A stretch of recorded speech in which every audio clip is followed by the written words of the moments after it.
Is Ray. Welcome to the Evangelical Dark Web. Tonight, we're going to be discussing the Republican primary debate. We're also going to be discussing Trump's interview with Tucker Carlson. And we'll be discussing the race and where it's at right now, where it's maybe going to be in a couple months from now. So that's what we're going to be talking about tonight. And one of the reasons why I wanted to do this is because, first of all, my writing background before getting into like evangelical journalism and stuff like that, largely writing on politics. And now we get to talk a little bit more about the political angle, especially as it relates to, the evangelical voting bloc is the most important voting bloc in the Republican Party. And it's time we start acting like it and treating our vote like it matters, treating our vote with the leverage that it deserves. So these are some of the things that we need to be doing as evangelicals, as Christians as well, and part of stewarding our vote, making sure that we leverage our collective influence to the Republican Party to make it as biblical as it can be. There is no hope for the Democrats. They're a demonic party. Read their party platform. It's demonic.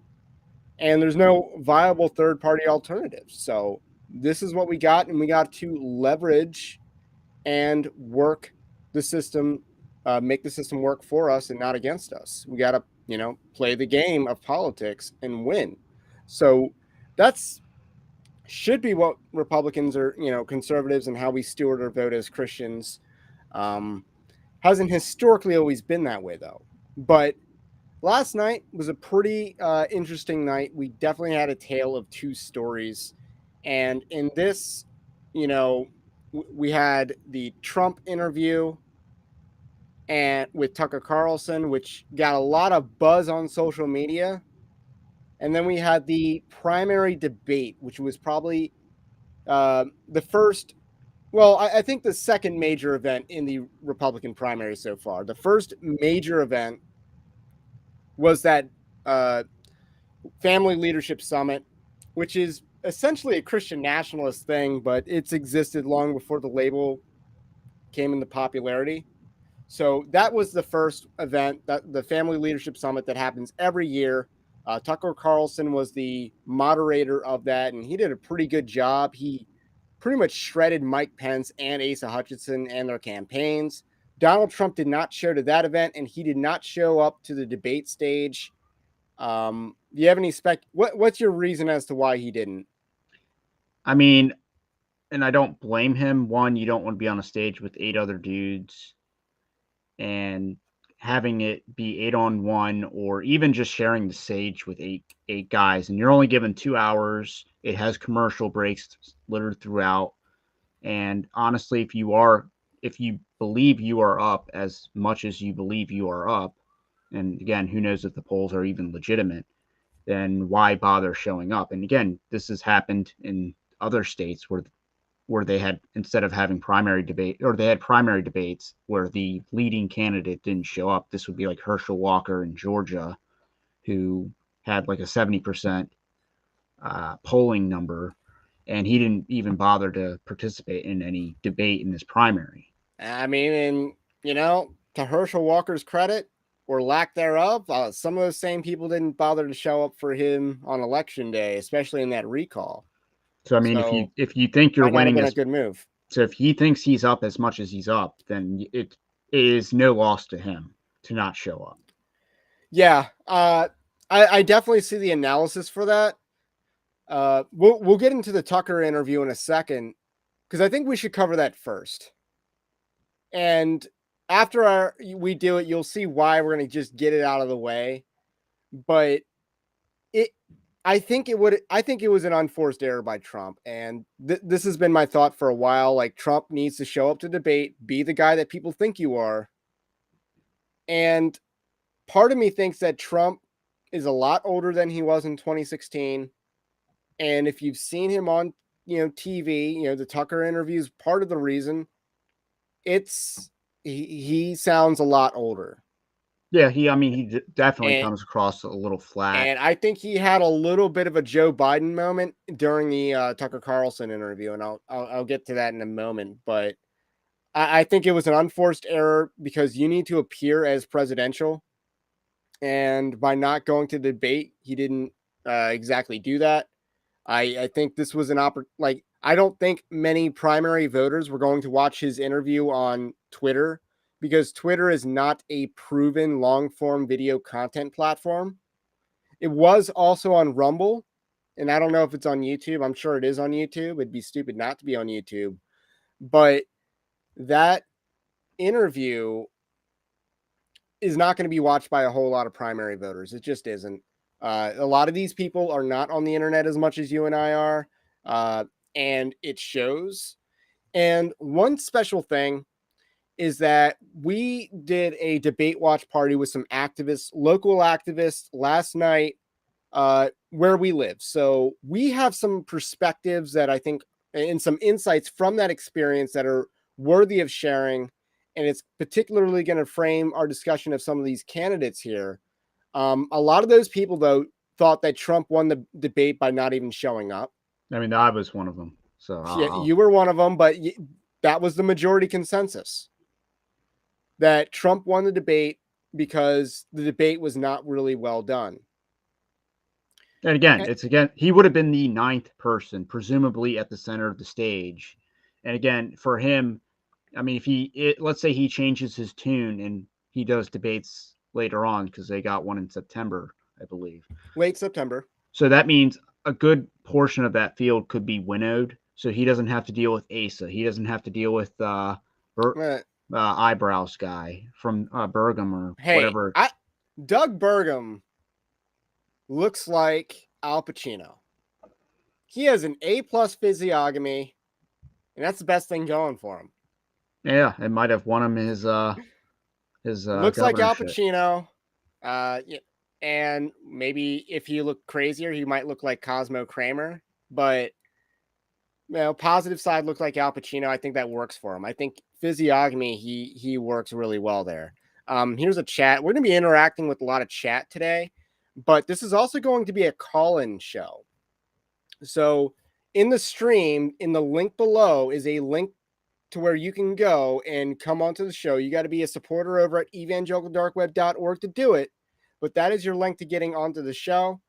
And we'd love to have you on if you're a supporter. So these are part of the benefits you pay for, I guess, in supporting Evangelical Dark Web. So I heard the interview. Marshall says, I heard the interview was viewed 180 million times. Not sure what that means. So I've recently learned what Twitter counts as a video view, and that is like 2 seconds. It auto plays for 2 seconds, and 50% of the frame is in the person's like screen. That is how low the threshold is for a view on Twitter, and that's lower than YouTube. That does not even include audio playing. That's lower than YouTube by like 28 seconds, because I think yes. YouTube is 30 seconds, counts as a view. So, and those are tweet impressions. That doesn't necessarily tell us the video views, but a video view on Twitter, the threshold is so low that it's very close to just being an impression, an eyeball, and not necessarily someone watching start to finish. So I doubt many people watch that interview start to finish. And, I mean, it is a vanity metric. So Marshall says, I tried watching the debate, couldn't do it. Too many memorized lines. Did you try watching that interview? Because we're going to start off with this. So here's kind of my hot take. And again, if you want to come on the show, links below in the description, just follow the directions and you can come on. That being saying, Tucker Carlson trolled the United States of America. And usually trolling is a good thing. Like I'm a fan of trolling. I think trolling's biblical. Elijah trolled the prophets of Baal. So there's a time and a place for trolling. Tucker Carlson trolled America with that interview. I'm not sure that was the time or the place. But it was if you wanted to get back at Fox News. Which, again, he has justifiable reasons for wanting to screw with his employer. I don't think it worked, though. Because, again, the people watching the primary debate aren't the same people on Twitter. Like, these are or the people who are Republican primary voters are not the people on Twitter. Like Twitter is entirely a different ecosystem. It's not really a real place. And we'll talk about that more with a different candidate. But Tucker Carlson trolled the United States of America. He said he announced an interview with Donald Trump, and what we didn't really get was an interview with Donald Trump. This is just two people chatting in a, they could have been in a bar for all we know, and we just have a camera on their, uh, we have a camera on their conversation, and that's what it was. It wasn't an interview whatsoever. No, Uh, not one in-depth question was asked. I mean, there other was than one substantive question asked in the about 43rd minute oh about what oh Trump's priority in the next term would be, what but about the Civil War might have been interesting, but it wasn't really. It was a it non-answer. wasn't.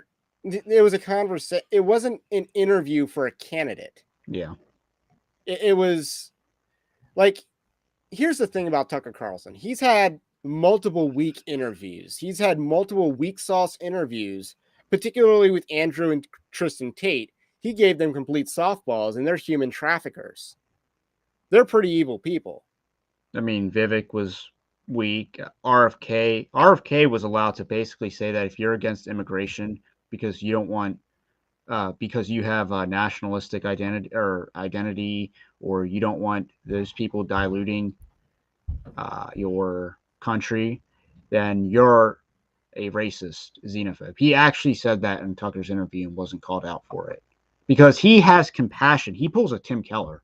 I'm against illegal immigration because I have compassion. That's what RFK said with Tucker, and Tucker didn't really do anything to confront that. So, I mean, the weak interviews have been pretty routine.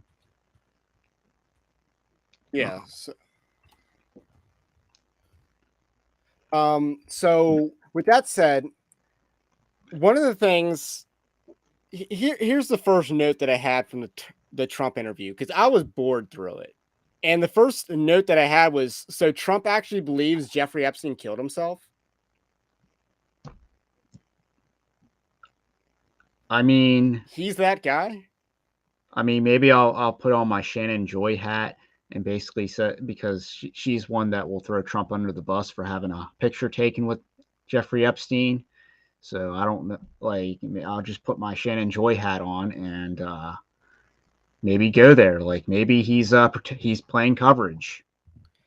I mean, that's my conspiracy theory for the evening. I mean, I don't. I mean, if anything, he could have thrown William Barr under the bus even more. Yeah, he could have just said we should have found a definite answer to that. Instead, like, there wasn't really an investigation, as Trump alluded to, and I just think the idea that he just chose the magical time to kill himself. Yeah, I mean, he basically said, well, he had a lot of dirt on a lot of people. He was going to lose his lifestyle. These aren't reasons to kill yourself. These are reasons to whack somebody. Sam Bankman-Fried hasn't whacked himself, so No, he hasn't. So that was like my first takeaway from the interview. Is like, wow, Trump's really out of touch with his own like meme culture base. I just thought that was interesting. Like the Twitter culture that is, very dominant of the media narrative surrounding this election cycle. They probably all believe Jeffrey Epstein didn't kill himself, but here Trump is saying the opposite of that. I just think that's fascinating. If there was ever a moment to say maybe Trump is a little bit more connected with Epstein than previously believed, that was it. Because why wouldn't he even just say I don't know? Well, but instead he affirmatively said he doesn't think it. So okay, second takeaway or second major highlight from the interview was that Trump just went in an entire loop on the Panama Canal, repeating the exact thing that he said. Every single talking point that he made about the Panama Canal, he made at least twice, as though he forgot what he said. Oh, he sold it for $1 to China or something? He said that at least 3 times. Yeah. Is that even true? To Panama. And then Panama got it taken over by China, which is just more about Chinese foreign policy and how they're trying to take over all these, non-westernized countries. So that's one of my thoughts. And then right after he went after, talked about the repeating himself on the Panama Canal, he went after Joe Biden a little bit for the dementia thing. He didn't go quite far enough into it because he was starting to go after him for dementia Joe, but he completely sidetracked on something else. And say Didn't calling even him Crooked Joe or something because he Yeah, doesn't. and I was kind of surprised by that because the irony was overwhelming that he just kind of seemed to have a senior moment talking about the Panama Canal, but then was about to attack Joe Biden for having a senior for being a senior. I thought that was a little ironic, but he didn't quite finish his attack on Joe Biden. He kind of veered off into a different subject. Yeah, I mean, doing the whole I retired Crooked Hillary and transferred it onto Joe Biden. I mean, that was very boring. I mean, I sped up the interview as I went on, even though I was doing my job at the time. So it wasn't even good working sound. It was just that boring. No, it was not. And then finally it took Tucker Carlson, and this is Tucker Carlson's fault, really. It took him 43 minutes to ask a substantive question.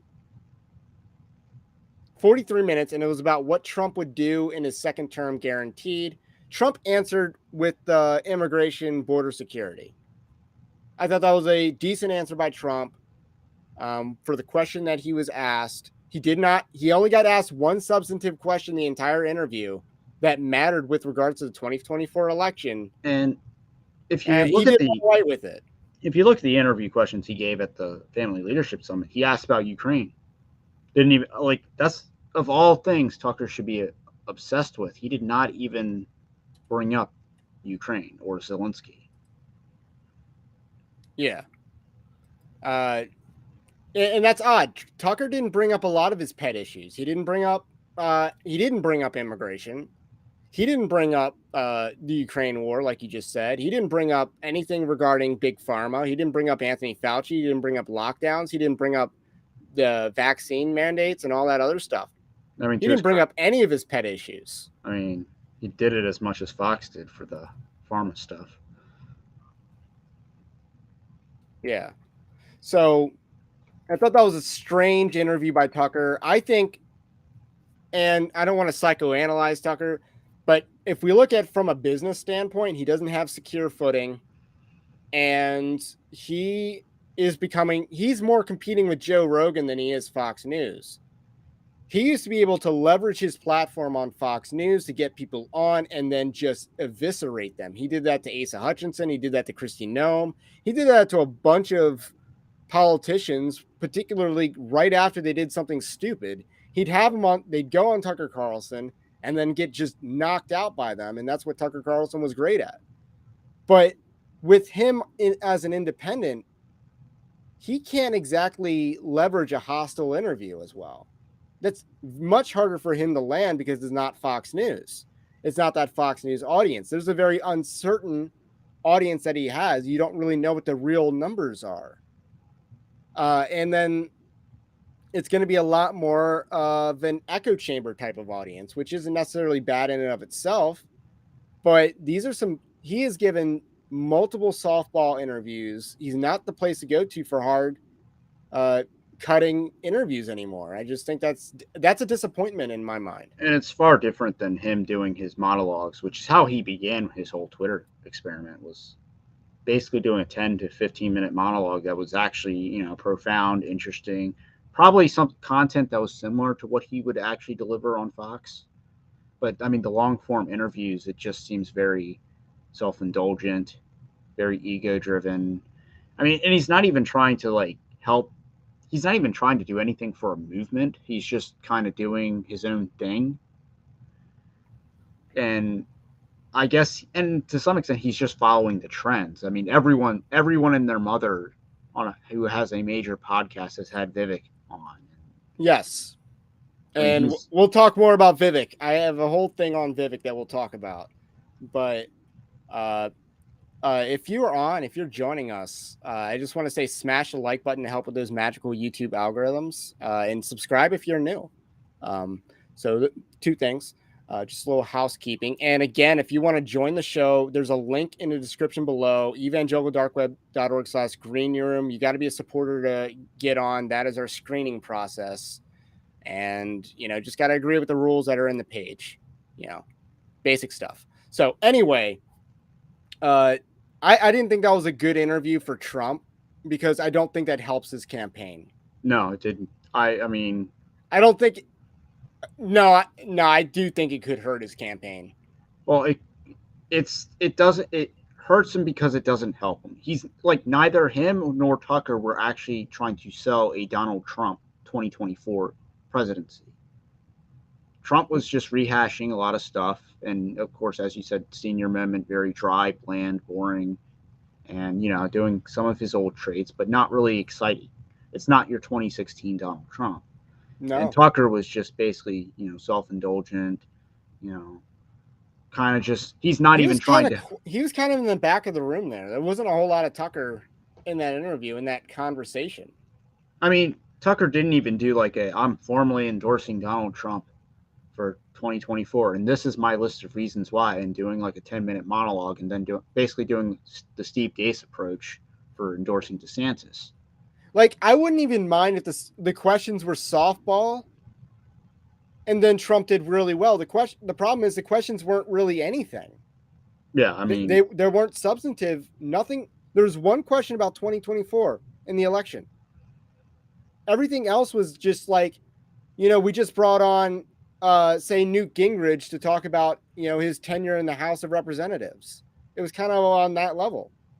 You bring in someone on to talk about their past.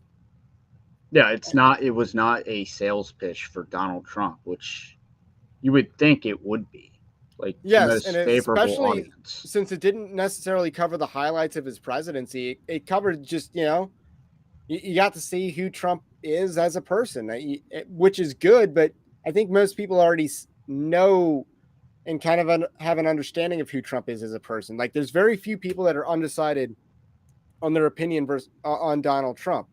Very few people undecided on that. So I don't think it helps them. I don't think there's a single person that says, you know what, I really like Ron DeSantis. Until I watched that interview that Trump did with Tucker Carlson, and now that's my guy. Like, I don't think that person exists. I mean, the primary is currently Donald Trump's to lose. But I'm not sure there's a person that exists that says, I watched that interview with Donald Trump and now I'm switching teams. Maybe that person exists. It's more likely that that person exists, but I'm not sure how much that exists. If they could get through that entire interview, I don't think they're going to switch sides after that. I mean, I don't think anyone's switching either from the debate performances or the interview with Tucker Carlson, which is why, again, I reiterate I voted I'll for Trump as disagree the on winner. the debate, but I think that covers the Tucker Carlson interview part. Again, that was a very substantiveless, whatever, substance-free interview. There was nothing there. It's not going to move the needle in Trump's direction. But now I want to move on to the debate. And I wrote a column last night. This was my post-debate column, was that Fox News fumbled the first Republican primary debate. Fox News did a terrible job. They were amateurs. They completely unprofessional. Brett Baer and was it Martha McCallum? Something She like that. she was terrible. They were both terrible. I award them no points, and may God have mercy on their souls, as the famous line from Billy Madison goes. Brett Baer and Martha McCallum. They were tasked with moderating this debate, and they showcased the lack of talent that Fox News is left with in a post-Tucker world. Like, it would have been much more interesting to see Tucker Carlson do that debate. Instead, we had to see Brett Baer do it. He took the helm on it for the most part, and they did not do a good job. They continuously, part of the reason was going into the debate, the RNC set the standards very low for entry. Yeah, I mean, again, There's a very low bar for entry in that debate. 1% in the polls, you need a bunch of donors from different states and stuff like that. And then 1% in the polls. Like, and I don't know how much of that is, margin of error and how much of that is rounding, but Doug Burnham, I'm not sure he should have been there. I do not like Larry Elder was like the debate that conservative media is having, but And again, if most people Larry, don't know who Larry Elder is. yeah, I mean, if Just a Larry Elder fact. wanted to be on that stage, he's the reason he's not. I mean, he announced his candidacy Pretty on. early, actually. No, I he thought announced it the day of Trump's first indictment, I think. So and he did Trump it on was Tucker Carlson's show. so Trump gets indicted the same time Larry Elder announces. So that took all the oxygen out of his room, out of his balloon, so to speak. And he never Did really, anything? yeah, he never really attempted to Okay, you recover. went on the Breakfast Club. Uh, Who How many cares? Republicans don't watch that? Exactly. So the Larry Elder announces his candidacy on Tucker Carlson's show, and then shows up in very few polls. He is a complete astroturf creation of Conservative Inc. But he is conservative, I think. He is Conservative Inc., and they're just helping their homeboy. That's how I view that. His campaign wasn't real. I've not heard of him doing like any events, any major events in any of these states. I mean, he Uh, wasn't at the Family Leadership Summit, he wasn't and at the that's Family Leadership Summit. He was. I don't think even they if they even didn't. invited him. Even if they didn't invite him, it's his fault for not even being warranting an invitation. RFK was invited and didn't go, or didn't Yeah. even respond. So these things matter. Asa Hutchinson had no business being on that stage. Didn't have the poll numbers. I guess they found a way to launder money to and get him on that debate stage. and that's why it's a good move for Trump not to go on a debate stage with a bunch of non-series candidates who have 1% polling numbers. It's kind of like the Joker. If you want to have a serious conversation, here's my card. And you're not really having a serious conversation when you have Asa Hutchinson and Doug Burgum on the stage, same stage as Donald Trump. Right. Let me adjust some chat. Formosan bear, black bear. Formosan, that's Taiwan, right? Trump did a careful interview. He's tied up in court, and his lawyer might have been overcautious. I think that's true, but I mean, he doesn't. Tucker's the one asking the questions, and Tucker didn't. And if you're talking about 2024 policy, there's no reason that lawyers have to be overly cautious. If you're talking about what you're going to do in the future and not relitigating the past, you don't actually need to be cautious as much. I mean, they did spend some of their time Okay, I relitigating. called it. Okay, cool. They did spend some of their time relitigating January 6th during the Tucker interview. Right, that's actually worse for his court case.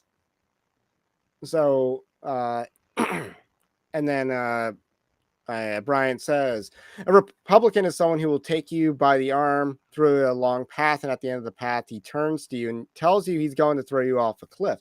I think there's a lot of that in the Republican Party for sure. That's one of the problems. That's why I think, evangelicals got to take over the Republican Party. That's what we should be doing. No, I mean, and one of the Let's key. have an outsized influence. I mean, one of the keys is the willingness to say we're not going to vote for you, and we'd rather torpedo you than give you another term in office. So I think that's one of the levers of power that needs to be used. We're going to not vote for you. We're going to boycott the election, and that needs to be an attitude that you don't vote for lesser of two evils, and you're willing to say, "Hey, we'd rather you lose, right, and them win." Right, because they do that to our candidates. If a conservative gets elected, there'll be a segment of liberal Republicans who will refuse to vote for that president, for that guy, because they believe in leveraging their vote as well. So Larry Elder's on Epic TV, Formosan Black Bear says. Fox is turning into CNN, so they don't want to they don't want Epic TV hosts to get publicity. That makes sense, but I think it's the RNC that has the ultimate decision, not Fox News. So they're the televising rights. Okay, so moving on in the article, I talked about how they did not moderate the debate at all. Like, if someone's going over time, you cut off their microphones. You should have a button, you should have a panel, and you can just click someone's microphone and cut them off if they want to go Well, 5-10 seconds over you can time. program it. You could do that too. I think it's easier to hit a button because it's a I mean, judgment call. the But SBC these people programmed did it. paragraphs after going over. Tim Scott, especially. Slow They speaker. dinged him twice on one instance. And he wasn't even saying anything substantive. No, he He was just wasn't. he was just babbling. It's like he's filibustering himself. We will get into polling from the debate. So there are some poll numbers out from the debate from debate watchers. So that'll be interesting to review. I just want to cover the Fox News angle. And secondly, Fox News had prepared gotcha questions as follow-ups to certain candidates, not all the candidates. I think that Fox News was actually going for Vivek in some way, not going for, but like kind of favoring him because they didn't ask him any gotcha questions. They didn't ask him about his flip-flopping record. They didn't ask Vivek about his book and as it relates to his thoughts on January the 6th. They didn't ask him those questions. Chris Christie brought it up in passing, and we'll play those clips. We'll play some Chris Christie on Vivek action because I thought that was one of the most exciting moments of the debate stage. But they also had a thing with Ron DeSantis. They had a quick follow up about him and Miami crime rates. Like they had that ready to go. On Chris Christie, they just magically knew something about the bond rating of New Jersey getting downgraded. Now, keep in mind, Chris Christie's They magically had that stat ready. and Chris Christie's been out of office for what, 10 years now? Yeah, it's been a long time. So it's not even it's not like you just went to Moody's website and pulled You up would have what their had to bond have gone rating is. back to when he was governor of New Jersey, which I thought started in 2013 or maybe 2009. So I'm not super familiar. So those are my thoughts. They had some gotcha questions, but they only had gotcha questions ready for certain candidates, and those candidates do include Ron DeSantis, and it also includes Chris Christie. It did not include. I don't think it included Nikki Haley, I and mean, it didn't include not Tim Vivek Scott. either. Tim Scott Or wasn't.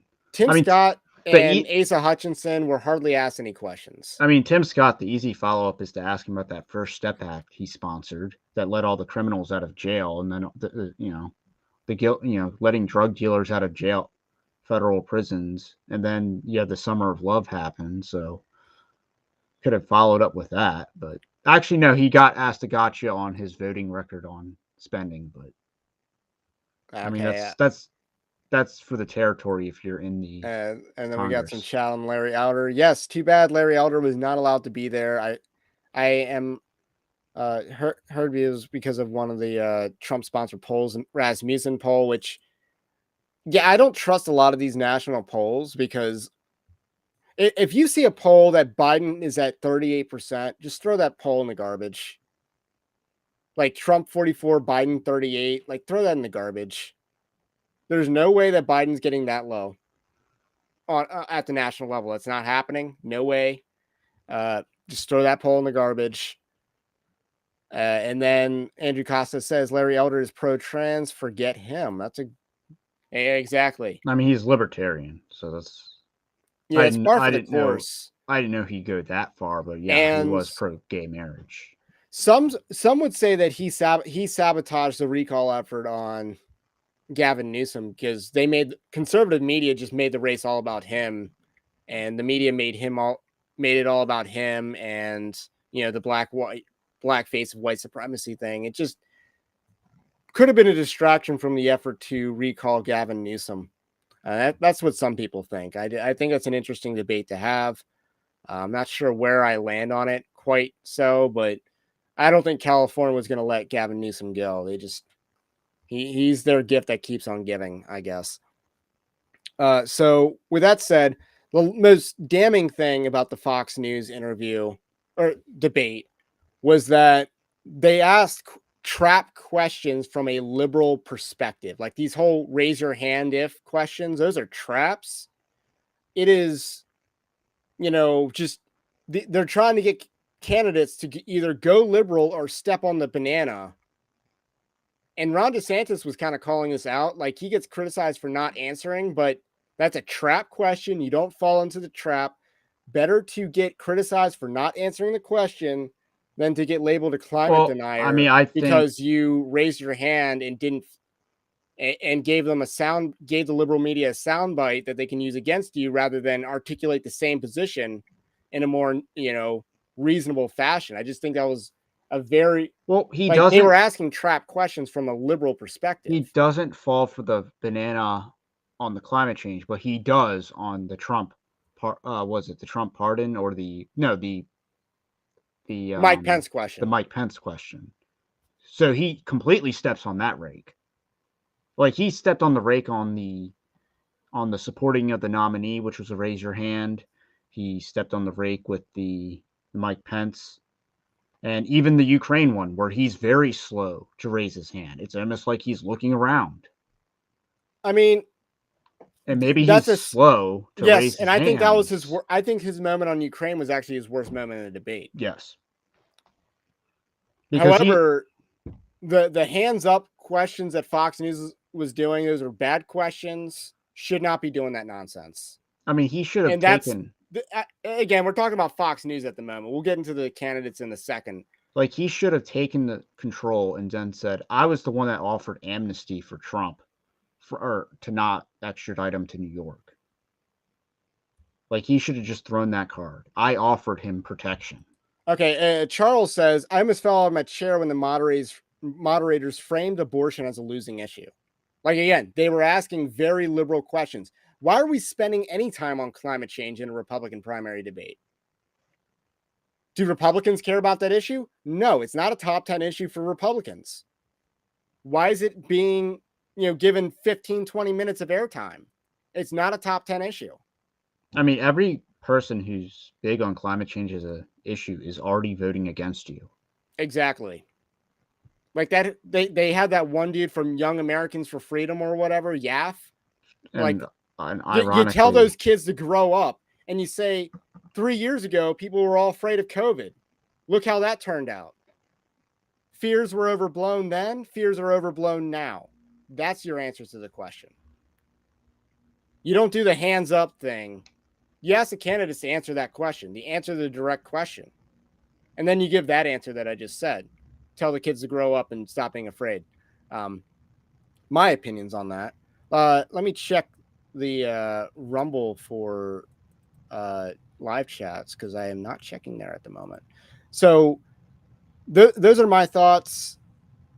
Okay, we do got some Rumble chats. If you guys watch a Trump rally, he does repeat himself multiple times. I think it's part of his reputation. Repetition is how you make people remember. He also said he would support deport 100,000 illegals. That's pretty based. And yes, we are still on YouTube. Yes. So just catching up with the Rumble chat because we are live streaming on YouTube, Rumble, Twitch, and Twitter. So we are live on 4 platforms. So those were my criticisms with Fox, and the moderators did an amateurish job. They were completely unprofessional. This is like the third debate in a row that Fox has flubbed. Like, they did bad at the presidential debate in the general election in 2020 as well. Chris Wallace was the moderator of that, and he was completely unprofessional. yeah, he was basically turned. I mean, Trump lost that. It was the only person in the world that could lose debate to Joe Biden, but obviously He it turned won it into a with 2-on-1. Hispanics, but it didn't really help him with any other demo. So let's talk about the candidates. Doug Burnham. Let's talk about him for a second. Like I already said, he looks like Al Pacino. I actually thought he barely qualified for the debate. He had to give out $20 gift cards to get the fundraising threshold. Pretty good, pretty smart plan, actually. So he spent $20 to get $1. And he did pretty well.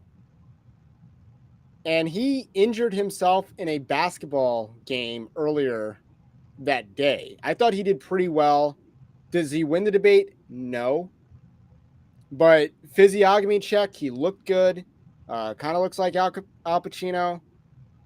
And I thought he I'm pretty sure he's a rhino governor, like a heavily rhino governor, but at the same time, he didn't sound like one in the same way that a lot of the other candidates did. So I thought he was one of the better performances that night, and I didn't expect that. Except for the fact that he's kind of like John Kasich. John Kasich had no business being in the 2016 primary debate. He found some magical polling to get in there, and that's how he was in there. Again, the bar is too low that these people can get on it. You have any thoughts on Doug Burnham? I mean, it's kind of trying to think. Let me pull up my notes to see if I have anything. I mean, he banned vaccine passports. Okay. He actually vetoed tranny madness. I thought that was Or Nome. I thought he was one of the first states to actually protect women's sports, and he brought that up in the debate. maybe. I mean, maybe I have So something wrong. I thought he did well there. Again, one of the issues that did not come up in the debate was transgenderism. Oh no, he did ban. Oh, I don't know. But So I mean, he did. He did well on COVID, relatively speaking. relatively speaking, which should be more. So Doug Berman, Doug Burgum or whatever. I mean, he's kind of a middle of the road governor, so it's not like. Yeah, I mean he had very little name ID going into this debate. We'll talk about that in the polling numbers that came out, but I don't think he did terrible. I was kind of surprised by that. Asa Hutchinson, he did bad. I think he did the worst. He had 0 moments. He got booed at least once, and he's just awful. I mean, he actually does bring up the salient issue that Trump could be kicked off of a ballot.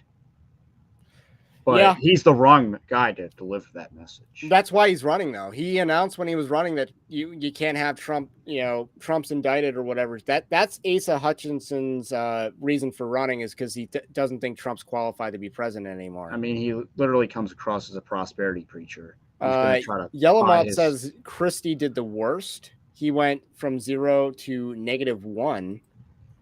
I think Asa Hutchinson did worse because Chris Christie at least had some moments. I mean, Chris Christie at least, had a. He did nothing to help him out, though. But here's the thing about Chris Christie. He attacks other people and doesn't benefit himself, but he does benefit other candidates. So let's actually go to that. I'm going to pull up some clips of Krispy Kreme. And I don't even know why he's even running, other than as a middle finger to Donald Trump. But people are dying of bad. All right, you can hear the screen. Climate change policies than they are of actual climate Governor Haley, are you bought and paid for? Down by Hold on. in the last century. Listen. I've had it. No, Wait, hold on. I've had enough. I've had enough already tonight of a guy who sounds like ChatGPT standing up here. And the last person in one of these debates, Brett, who stood in the middle of the stage and said, "What's a skinny guy with an odd last name doing up here?" was Barack Obama, and I'm afraid we're dealing with the same type of amateur standing on stage tonight. Come over and give me a hug. Give me a hug just like you did to Obama. The same type of amateur. And you'll help elect me just like you did to Obama, too. Give me that the same hug, type of amateur. Hold on. So what I found strange was that Chris Christie did not he had a net cheer on that event. There was a net applause compared to boos for what Chris Christie did in going after Vivek. Now, again, he's not going to take votes away from Vivek and get them to himself, but he could siphon votes off from Vivek and give them to, say, Ron DeSantis. I mean, I do think the audience in that room, it should be noted that that's not a sample of the base. It's a sample of certain donors. I think that's a fair critique, but there's a lot of MAGA in that crowd. There was some, but you should, when they talk about whether Pence got net cheers on the question of J6 and whether he had the right to Chris, send and the you votes back to the Chris, state. Chris, And the crowd cheered Pence doing the right thing. Yeah, that is true. So that does give you a little bit of insight as to what that crowd was. That was not Trump's people, predominantly. I want to play this, but how do you think it looks for Vivek Ramaswamy to use an Obama line in a Republican debate? I mean, it certainly comes across as slimy and hypocritical after he did everyone got their talking points out of the way. Their pre-programmed, canned talking points out of the way, or whatever he said. So you're just a hypocrite because you got your own pre-programmed. He is the pre-programmed talking point. Like everything he's done, he knows what audience he's in, and he's trying to be the MAGA. He's trying to be the MAGA candidate. I don't think it's going to work, And because again, he didn't come across as presidential at all in this debate. he might sell better with younger people. He does But sell better with younger I don't people. know whether boomers would buy into his shtick. Okay, so and that's the thing. Last night, we were with some activists watching this debate with local Republican activists. No one thought that Vivek won this debate. None of them. Like, there was someone who thought Chris Christie won the debate. But there was not anyone who thought that Vivek won the debate. I mean, again, I would say It's not the Twitter crowd that Vivek doesn't realize this, and he's going to learn the hard way when he comes in single digits in Iowa, that Twitter is not real life, and that this won't work for the average primary voter. We'll talk about his polling numbers. I would from say this debate, though. Vivek and DeSantis did the best, but I'm also under 30. And again, do boomers more pro-war than Vivek Ramaswamy? Probably. Probably. A lot of the issues he appeals to younger people on, he probably does not appeal to older people on. Except for climate change, allegedly. So, but he lied there. Yeah, he does lie. He objectively lied about his position on climate change, or he objectively lied in the past and told the truth here. But which one is it? So he's flip-flopped on this issue. So we're going to play this clip. Chris, and you as a prosecutor should know better. Yeah, you know what? I know a lot better. There's a difference between bad behavior. And I know a lot better than you do. You've never done it, like you've never done anything to try to advance the interests of this government except to put yourself forward as a candidate tonight. Chris, and you as a prosecutor should... So what do you think of that clip? This was mean, during the Trump thing. They're discussing the Trump indictment. I mean, he doesn't have the worst moment. Mike Pence has the worst moment on that question as far as pardoning Trump. But yeah, I mean, he kind of throws his prosecutorial career in his face. Again, I don't know who Chris Christie is appealing to unless it's like the really rhino crowd. But I mean, Nikki Haley's, a couple people down the row. I mean, maybe he's going to surpass Tim Scott with a. See, the thing is, Chris Christie's only hurting Vivek Ramaswamy there. And it's not with the Twitter crowd. The Twitter crowd likes Vivek Ramaswamy dunking on Chris Christie. The average Republican voter hates Chris Christie, but they see Vivek and they're like, Chris Christie has a point. He's never actually done anything in government. He has no record on public policy. He has no record on accomplishments in government. And the more they look into his record, and Chris Christie pointed this out, it's not in this clip, that Vivek Ramaswamy had something completely different to say about January 6th in his own book. So I thought this was a more positive moment for Chris Christie, but he also had one of his worst moments right prior to this clip. So I got to be fair on that. So we're talking about Chris Christie. Boomer is pro-war, but not if the money is going to reduce the Republican majority through digital currency fraud. So we got some limitations, according to Formosan Black Bear, to how pro-war the Boomer is going to be. Yellow Moth says Christie is obviously in it for the money laundering via book deal, and yeah, I mean, he got called out for that by Vivek. Yeah, There's a reason why someone with no chance runs for president. It's to advance their career, because, and same with Vivek Ramaswamy though. He knows, he's not going to win this primary. He knows that. I mean, to me, Vivek, like if you look at the Vivek versus Christie, I think Christie damages Vivek with older people, but helps him with younger people. But I do think there's a bifurcation between generation, like a generational split between how the generations will interpret their exchanges. Because younger people probably favor Vivek, even if they think, oh, yeah, he took a couple punches, but he's showing it to the fat guy on the stage. Yeah, but And older people are going to say, yeah, who votes in the primary? yeah. And that's also something That's Vivek where he's going to needs get the reality check, is the people that he's appealing to do not vote in the primary. So those are Chris Christie's highlights. Again, not a whole lot, but that's where we're at. Who do you want to talk about next? We could talk about Mike Pence or Nikki Haley.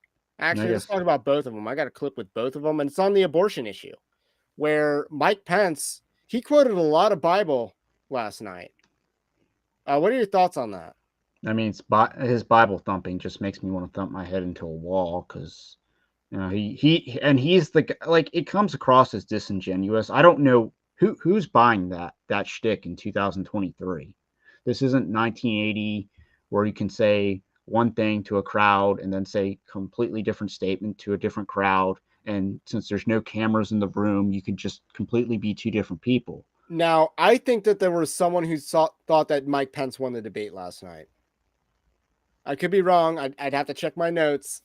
But there's someone who said that Mike Pence won the debate or had them as a second choice. So, which I thought was odd. But again, we talked to different types of Republicans last night. None of them said that Vivek won the debate. One person said Chris Christie won the debate.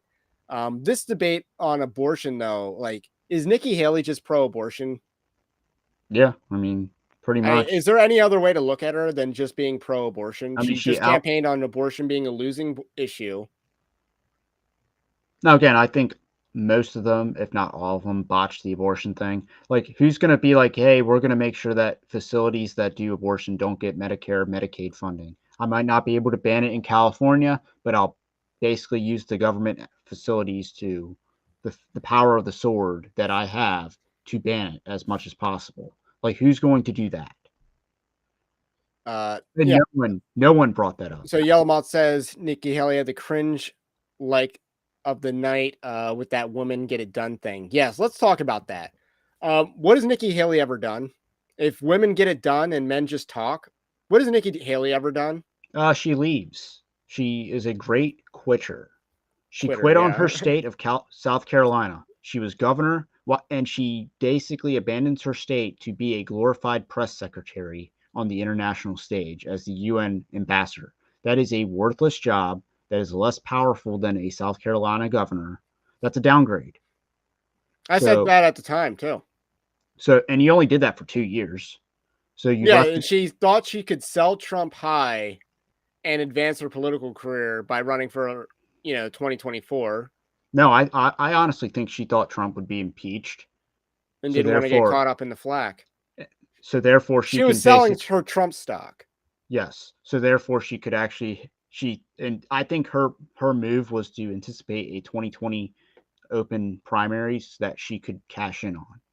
But that's just my speculation at the time. But she quits on Trump administration. Then she goes to Boeing.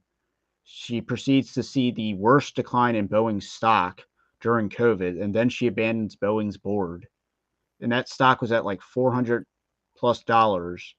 and dropped to 120 some as the pandemic hit. And I lost my butt on that stock. And she was on the board, and she quit on them too. So, I mean, she's literally quit on every single thing. And again, Vivek made that comment about her going to the boards of Raytheon and Lockheed Martin. Yeah.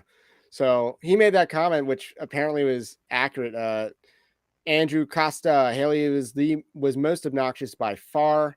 A Newsmax guest said that Pence a federal congressman instead of what Pence vice president, I guess. So I thought Nikki Haley did really bad in the debate, but apparently a lot of the internet thought she did good. And just going back to the question of what has she ever done, she tore down statues before Black Lives Matter made it cool. That's what she's done. I will say she did have a good moment touting the debt, though again, it's not necessarily credible, but it was a well-articulated criticism of Trump's being She a didn't name the massive CARES spender. Act, but she was right to call out the Republican spending under the Trump administration. That was her highlight of the night. But she's Best clip by far, but she was pro-abortion. And I wonder whether she's had an abortion.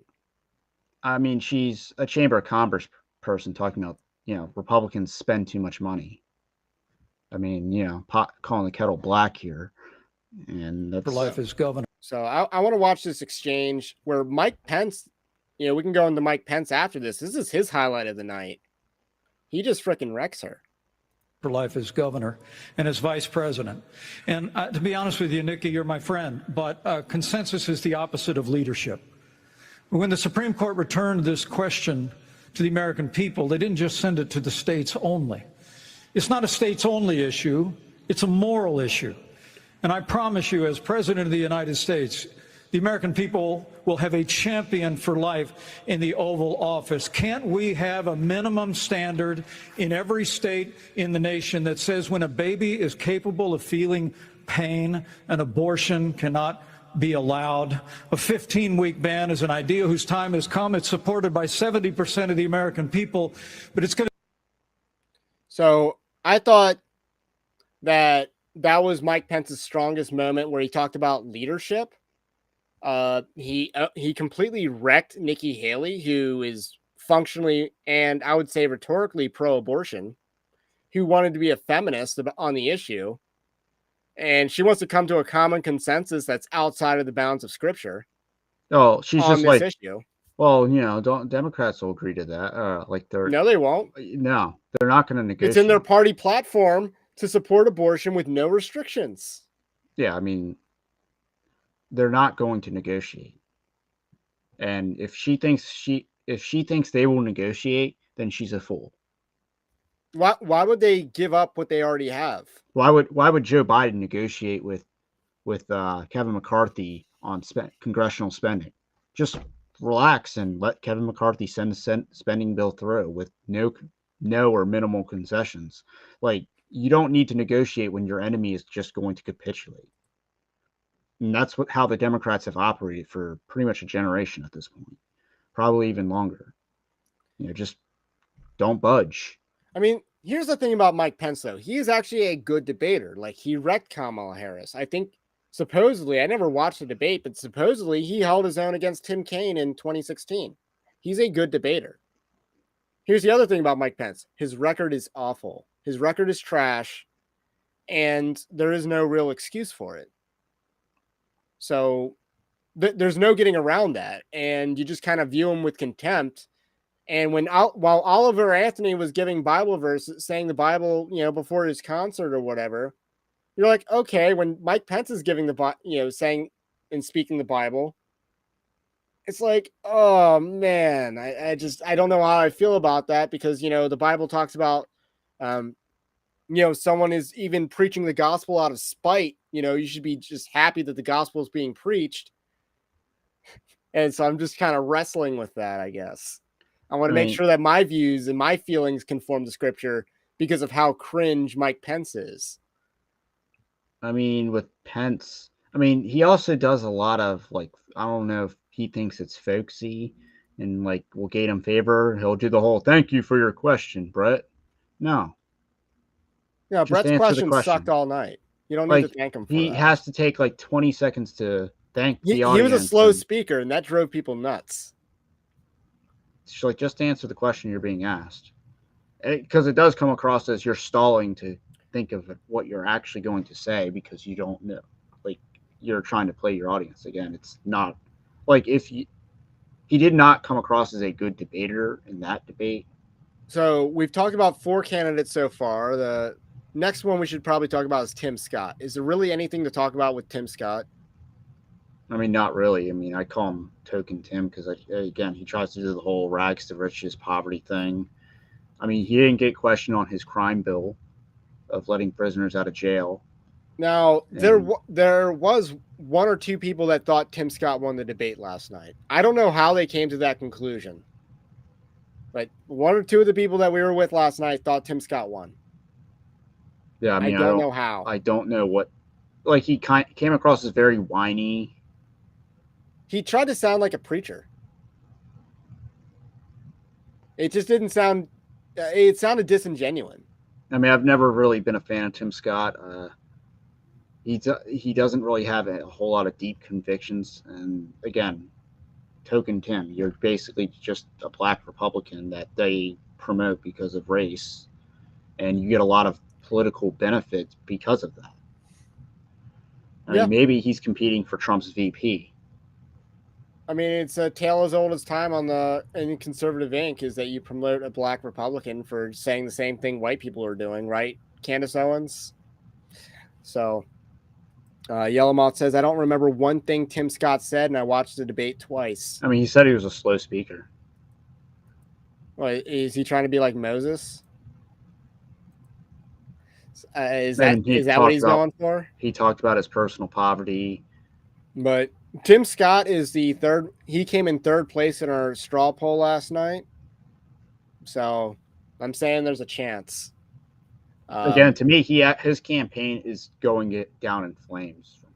And that debate, I mean, a lot of his support is probably going to go to either Chris Christie or Nikki Haley.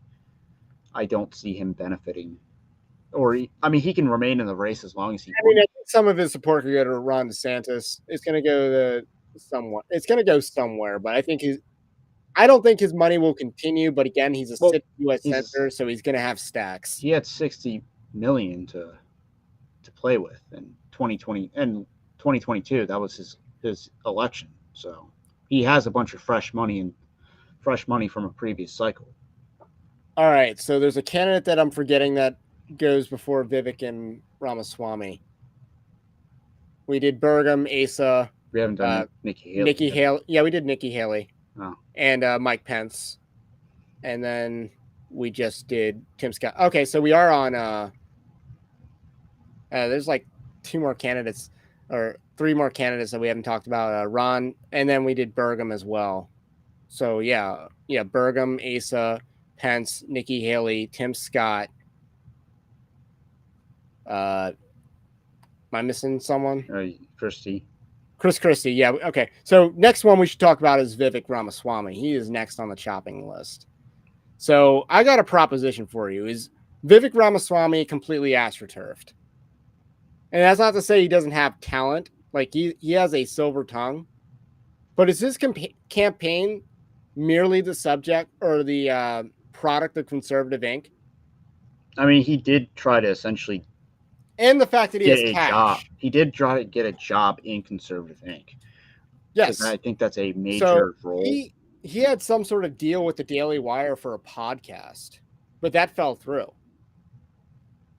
And it is clear that, I mean, to me, it's clear that he is kind of a snake and that he does try to hide what he actually thinks. He does pander to the audience. Like he basically was going Alex Jones last night, but in the past you can see that he's on record not basically slamming Trump on January 6th. He believes in climate change. Obviously, he is very pro-vaccine and pro-lockdown policy. So yeah, he does not pass a background check going back 2 years. As far as like his positions go, he opposed the so-called "Don't Say Gay" bill in Florida. So he wants kindergartners to learn about sex education, apparently. So he opposed all these things. And I think it was last week he did you got to separate the gay from the T. And it's like, no, they're all together. Yeah, exactly. I mean, but he's a Hindu. So,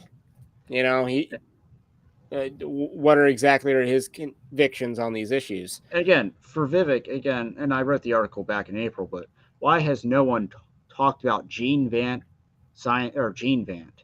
and how his company, Roivant Sciences, invested in mRNA technology? Like I said, Fox News did not want to break out the gotcha questions for Vivek Ramaswamy. Like Vivek Ramaswamy is very much tied to Pfizer and their vaccine, and the patent his company owned was essential to the technology. Like, and no one is bringing this up. And ironically, Stu on The Blaze alluded to the fact that he erased that information from his Wikipedia pages, which Yes, again, he had his Wikipedia scrubbed. and again, I remember looking at his Wikipedia. It certainly looks scrubbed. And the fact that Gene Vant was not on Voivant Science's Wikipedia page is very suspect. Try doing it in the Wayback Machine. Should be something there. No, I mean, I don't need to do it there because, I mean, the data's already out there. Yeah, you can go to Voivant Science's website, find the link to Gene Vant. So here's the thing about Vivek Ramaswamy. He is basically he's letting everyone access him. It doesn't even matter whether it's a hostile interview or not. He will go on any podcast, any TV show, anything that he can get in on, he's going to get in on. And that because he's allowed people to access him, he's built a relationship with Conservative Inc. that he can come on there and people will tune in. They're gonna make more money. He gets more exposure. He's created a symbiotic relationship with Conservative Inc. and therefore they've promoted his campaign as legitimate. They haven't really, they're astroturfing him as a result because he's keeping the industry alive, or he's feeding the industry. So that's what's going on there. And his national poll numbers are a complete result of him being astroturf. I also think a lot of these polls are kind of fake. If there's, Joe, like I said, Joe Biden polling at 38% in a general election poll, that's fake. That's fake. Vivek above DeSantis. If he's below 43, it's fake. Yeah, Vivek over DeSantis is fake. Yeah, I don't buy that for a second. Vivek has no ground game. And he doesn't appear presidential, and he did not do any favors to win over older voters. Because again, the average Republican primary voter is significantly older than me. I have worked primary campaigns before. You have too. And it is not the same crowd you see on Twitter. You cannot be a social media candidate, and Vivek Ramaswamy is a social media candidate. That's my impression of him. And I've seen this before. Social media candidates always lose. So let's just run through some examples for a second. Donald Trump was a reality TV star. So despite the fact that he used Twitter and could be called the first social media candidate, he was already an established figure with old people not on social media before. A lot of these people. He also had a 2012 stunt. Let's go through a list of some candidates. Brendan Dilley. Have you ever heard of him? No, he's not the egalitarian guy in Texas, right? No, no. Brendan Dilley is one of the current Trump grifters now. But back in 2017, he was QAnon and all this other stuff. And even, fun fact, it looks cringe in hindsight, but he was even at the time, I'm Brendan Dilley, like the Bud Light commercial. But looking back now, Bud Light is, pretty gay and Billy Dilley, and now it's Diddy yeah, Diddy. exactly. Diddle, if you diddle. remember that terrible commercial campaign that they did back in the day. So he tried to astroturf that he was winning in the primary. It was a special election in the state of Arizona. It was a congressional seat. I can't remember who's actually sitting in the seat now, but it's a state senator that is an Arizona state senator, ran in that special election and crushed it. And she's, I think, a member of the Freedom Caucus. I could be wrong about that, but I think she has a substantially good record. But Brendan Dilley ran, and it was a crowded primary because it was a Republican seat. It was a strong red district, and it was an open seat because someone either died or immediately retired or something like that. So it was an open seat, special election. 12 people go into that primary. Brendan Dilley had fake polls saying that he was winning the primary. He came in 11th place in that primary. And then we have Austin Peterson. he is a prominent YouTuber in the libertarian space now. He ran for president in 2016 under the Libertarian Party ticket, social media candidate then too. And then he ran for Senate, and he ran against Josh Hawley. Josh Hawley won that primary. And I was wrong about that race at the time. This is 2018. Austin Peterson was a social media candidate, did not have a ground game, got like 12 to 14% of the vote, I think. And that was a crowded primary as well. Josh Hawley won that race and crushed it. So social media is not real life in campaigns. It is a completely different ecosystem. Maybe, 10 to 15 years from now, it'll be a different story. But as of right now, you need ground game, you need to know people, and you need local endorsements. So those are some of my lessons from working in politics. Vivek Ramaswamy has none of that. He does not have a ground game. He does not have key endorsements. And he has money and he has media connections. And those are the only things keeping his campaign afloat, because Perry Johnson has money, but he's not getting conservative media to astroturf his campaign. That's the difference between Vivek Ramaswamy and Perry Noble. And I mean, and then the other thing is with Vivek, I mean, the charm and the shtick, it does wane. So he has kind of a depreciating value. The more you see him, probably the less you like him. I don't know. Again, I don't understand how you don't kind of get the feeling, is he kind of lying? Is he hiding something? Maybe he's a little more slimy, because he's a very smooth talker, but sometimes he's a little too smooth. And he sounds like it. Like this one lady last night was saying, Vivek, talking about Vivek, he doesn't sound like he knows what he's talking about. And then she sounds like she has a big mouth and talking about Nikki Haley. So that was just one of the repeated comments last night from some of the people that, we were with. And, Vivek did not do any favors to actually ingratiate himself with the actual Republican voters. I think his campaign is incredibly astroturfed, and I think he's going to get single digits in the Iowa caucus. That's my prediction. Hold me to it. Single digits. So, any other comments on the Vivek? I'll go through some chat here. Vivek, Formosan Black Bear says Vivek is there to promote his cause, right? The anti-ESG financial thing. Well, he's doing this instead of running for president, or he's running for president instead of doing that. I mean, I think he'd be more useful if he were in the anti-ESG fight, but he's not. I mean, the problem with him being anti-ESG is he's in one clip saying he's pro climate change, and then the next on the stage he says that climate change is a hoax.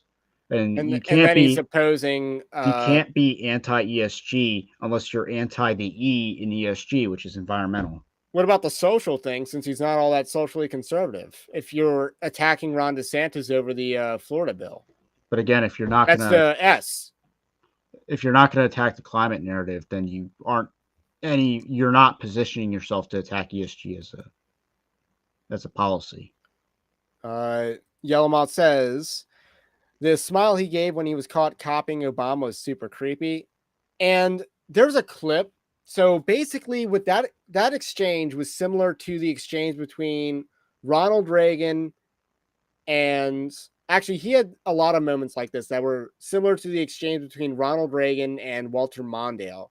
Walter Mondale or someone tried to bring up Ronald Reagan's age, and Ronald Reagan flipped it right back on Walter Mondale and brought up his youth as a testament to his lack of experience. So, and I think there's a still like a famous picture from that debate of Walter Mondale even laughing at himself because he knew he got owned. And then come election day, he got owned. And that's kind of what a little bit of how a lot of older people might see that exchange between Chris Christie and Vivek Ramaswamy, that he is Walter Mondale. He doesn't have experience. He's youthful and full of energy, which is good. But if you haven't done anything, it's all talk, and it's not going to fly well at all. And then Charles points out he allegedly has ties to the World Economic Forum and also George Soros. Just to add to that. Yeah, fun fact is when Ron DeSantis was dropping George Soros's name, I mean, you could kind of hear Brett Baer puff into the microphone a bit. It's like as if he was about to cut off Ron DeSantis for that comment. Andrew Costa asked, did Vivek confirm he didn't want to send money to Israel? I think he walked that back last night. I wasn't quite sure if he was saying I want to reduce it and focus more at home, So or I total zero. I was talking to a Republican that said he wouldn't support Vivek anymore because of his stance on Israel. Take that for what? Again, boomer. Well, a little bit different than boomer. And then I think he kind of walked that back last night. But this was during the exchange where I think Nikki Haley talked about how America needs Israel. Like, no, we don't. Yeah, that was ridiculous. Formosan Black Bear says social media money does make a difference. I mean, it's gotten Vivek as far as it's gotten him, but we have not counted any votes yet. So he's astroturfed himself, but can he astroturf himself into getting a ground game? And so far, the answer has been a demonstrable no. And he hasn't gotten endorsements. He hasn't built a ground game. He's just giving people entertainment. What is your opinion on his comments about 9/11? I mean, I appreciate it, but I didn't watch what he said, so I mean, I appreciate it, but he didn't go far enough. I mean, he kind of just said, oh, okay, the 9/11 Commission didn't give us the full story. He goes into a little bit about the Saudi Arabian lawsuit, which is a real thing. Now, what it is a real thing. So basically, that there's this Saudi dude that was basically a intelligence operative for Saudi Arabia, who was basically the sponsor of the hijackers. So he goes into that. I mean, he doesn't mention that during Obama's presidency, it was actually one of the 10 to 12 bills Obama vetoed during his presidency was basically the 9/11 bill, as it was called, that allowed the lawsuit to go forward because there's the Joint State-Sponsored Terrorism Act that you can get a waiver for so that you can sue a foreign country for terrorism. So he doesn't necessarily mention that. I mean, it's good that someone's bringing this up in politics because 9/11 is how we got COVID, the Patriot Act, and basically a lot of the deep state. But obviously, it probably doesn't sell well with boomers.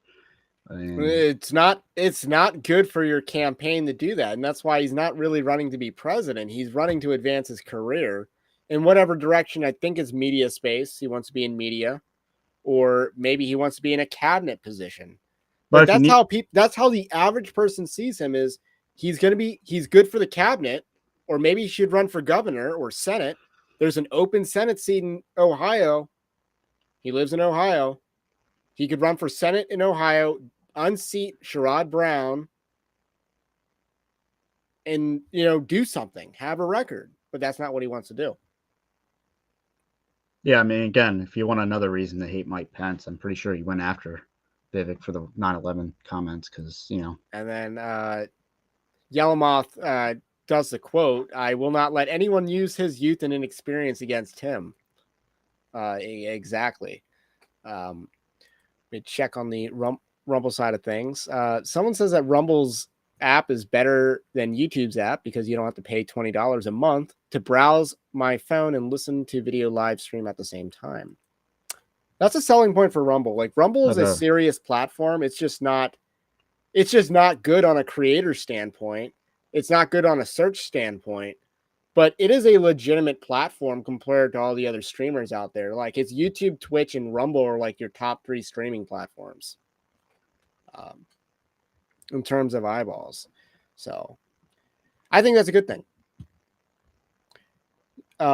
So that's kind of my final thoughts on Vivek. I was going to write an article like basically calling him astroturfed because I think his social media prowess is not going to translate well to the primary election. I don't think it's going to translate, and it's not translating already because he's not getting any endorsements.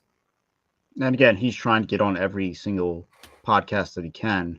And guess what? He's not going to be able to leverage that same opportunity come December, November, January, right in the lead up to the caucus. So Why wouldn't he? well, I don't think he's going to, because Joe Rogan can say, I already had you on last year. PBJ, whatever his name is, with Valuetainment, he can already say, I already had you on last year. Same with Tim Pool. So, I mean, he's blowing a Well, lot of Tim Pool hates Ron DeSantis. I don't know why, because he's not honest about his real reasons. But he comes across as very amateurish on politics, but that's just. But I mean, he's getting a lot of his media appearances out now that I don't think he will be able to have later. So, I mean, Chicken Soup Lover says Vivek is a chameleon. yeah. I agree. He knows what audience he's speaking to, and that's why last night he tried to be Donald Trump on stage. I thought he was going more Alex Jones. He tried to be discount Donald Trump. That was okay. You think Alex Jones? I think he was trying to be discount Donald Trump, and just be combative with everyone. And I don't think that plays well. And Chicken Soup Lover follows it up. He says whatever is popular in the moment. The only reason he's anti-Israel is because the online right is. Exactly. Social media. I'm not. Am I anti-Israel? I mean, the flag behind me is the flag of the Kingdom of Jerusalem, which should properly be reestablished, I guess. So I guess that makes me anti-Israel. I mean, I'm neutral. But I know Israel's history pretty well. And, I don't begrudge them for conquering the Golan Heights or the West Bank or the Gaza Strip. I don't begrudge them for doing that at all. That's not my issue with Israel as a nation. My issue is that they have an outsized influence and they lobby and they are given free passes for grotesque behavior like attacking the USS Liberty or sending spies to the United States and stuff like that. So they can do hostile actions against the United States and completely get away with it because including a trafficking operation in the Virgin Islands, allegedly. Jeffrey Epstein being allegedly Mossad. So and then Formosan Black Bear says, does Israel defend Soros? I don't really know, but I'm pretty sure if you claim that you're Jewish, then they give you a free pass. If they don't, then their surrogates do. So, I mean, like Fox News. There was a video of him 6 months ago affirming man-made climate change, and just last night he said it was a hoax. Exactly. Yeah. He is a liar. So you can't trust anything he says. And then he's a Hindu. You can't trust what exactly they say. Hey, Greg. Greg says they stole it from the Arabs. I disagree. It should be British land. I think the British mandate should have never ended. So that's my position on that. And then Britain would have Christianized it. Like, total mistake for all involved to end the British mandate. Decolonization was a mistake. It made the world a worse place.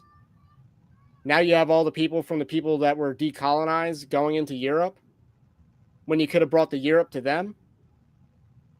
And then you wouldn't have mass immigration. You would have countries in their golden age. They would be much quicker. They would be much more developed economically. Like, decolonization made the world a worse place. It was a giant mistake for the West. And I think that's what history has shown. So that's my thought on the whole Israel thing. Like, don't end the British mandate. The British mandate was fine. So, we'll catch you later, Chicken Soup. And again, if you want to get on the stream, you got the link in the description below for the green room. Just got to be logged in. So, with that said, last candidate is Ron DeSantis. So, I think Ron DeSantis did the best in this debate, particularly because the candidates didn't attack him. He didn't alienate himself with like any particular group of people in the Republican Party, because you got to remember the Republican Party is like 20% liberal. And you got a large segment of the Republican Party that's Trump only, a large segment of the Republican Party that's never Trump, and a large part of the Republican Party that's open for business. I don't think he necessarily alienated himself with any of those crowds, especially when the people who are never Trump are going to want an alternative to Trump. They want a serious alternative to Trump. They want someone that can beat Trump, and they're willing to come to the table and bow the knee to DeSantis, I think, in the future. Not right now, they're not, but they might hate Trump more than they hate DeSantis. So those are some of my thoughts. I mean, big picture, I think DeSantis helped himself a lot. I don't necessarily think he did. Like, I don't think he necessarily. I mean, he didn't quite have the standout moment. He didn't KO Vivek, which might have gotten him a lot of older people on board. Obviously, he stayed out of the weeds, which that might have benefited him in the long run, but that does cut back on his talking time, and he's out of sight, out of mind during a lot of the other exchanges. But to me, I mean, if you needed a home run and all you do is get a base hit, and I think that's kind of what happened with DeSantis, yeah, his batting average might go up because he gets a base hit, but in the context of the game, you need a home run, not a base hit. Well, I do have some polling data that might disagree with you, but first, let's just kind of go through some clips of DeSantis. Well, the other thing with DeSantis is the perception is that he's underperforming what he should be, like, currently. And I don't necessarily think he dissuades that. So this is the first clip. School children.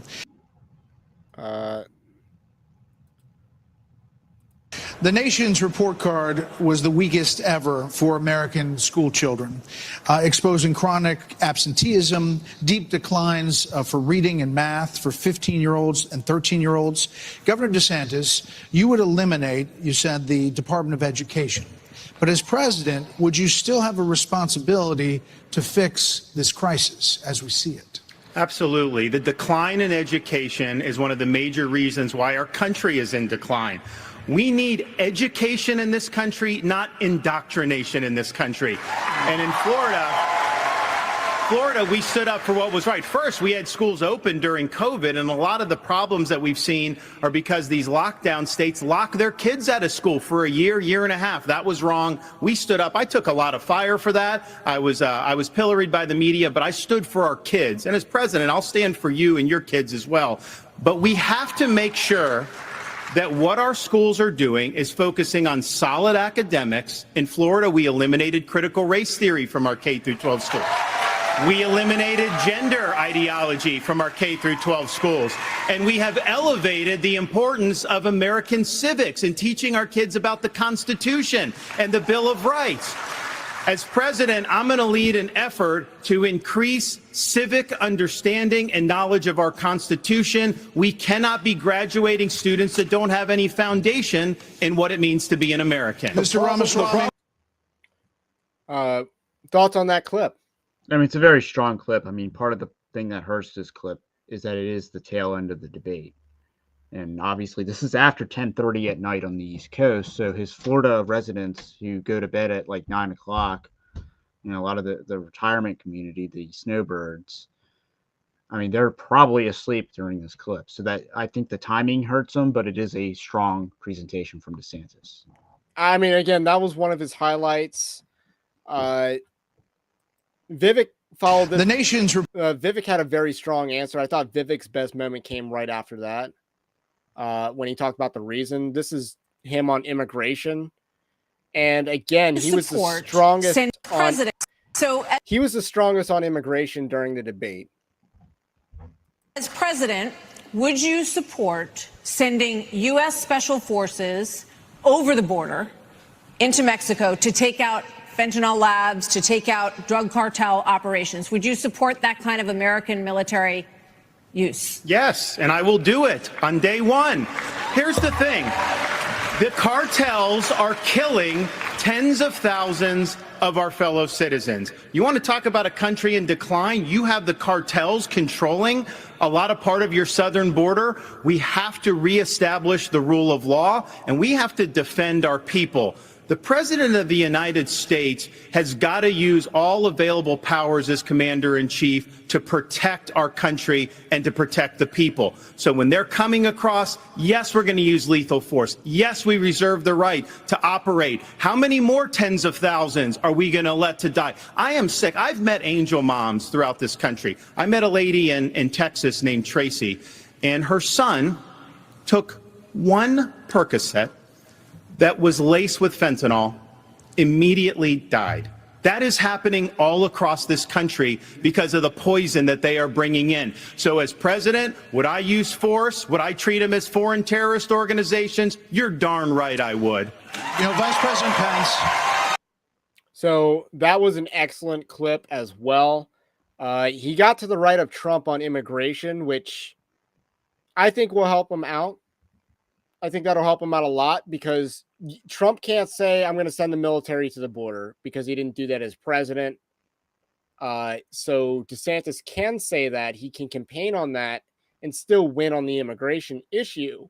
And that is the most important issue in the Republican primary. And they shoved the immigration issue so far back into the debate, even though it is probably the most important issue facing this country, one of the most important issues facing this country.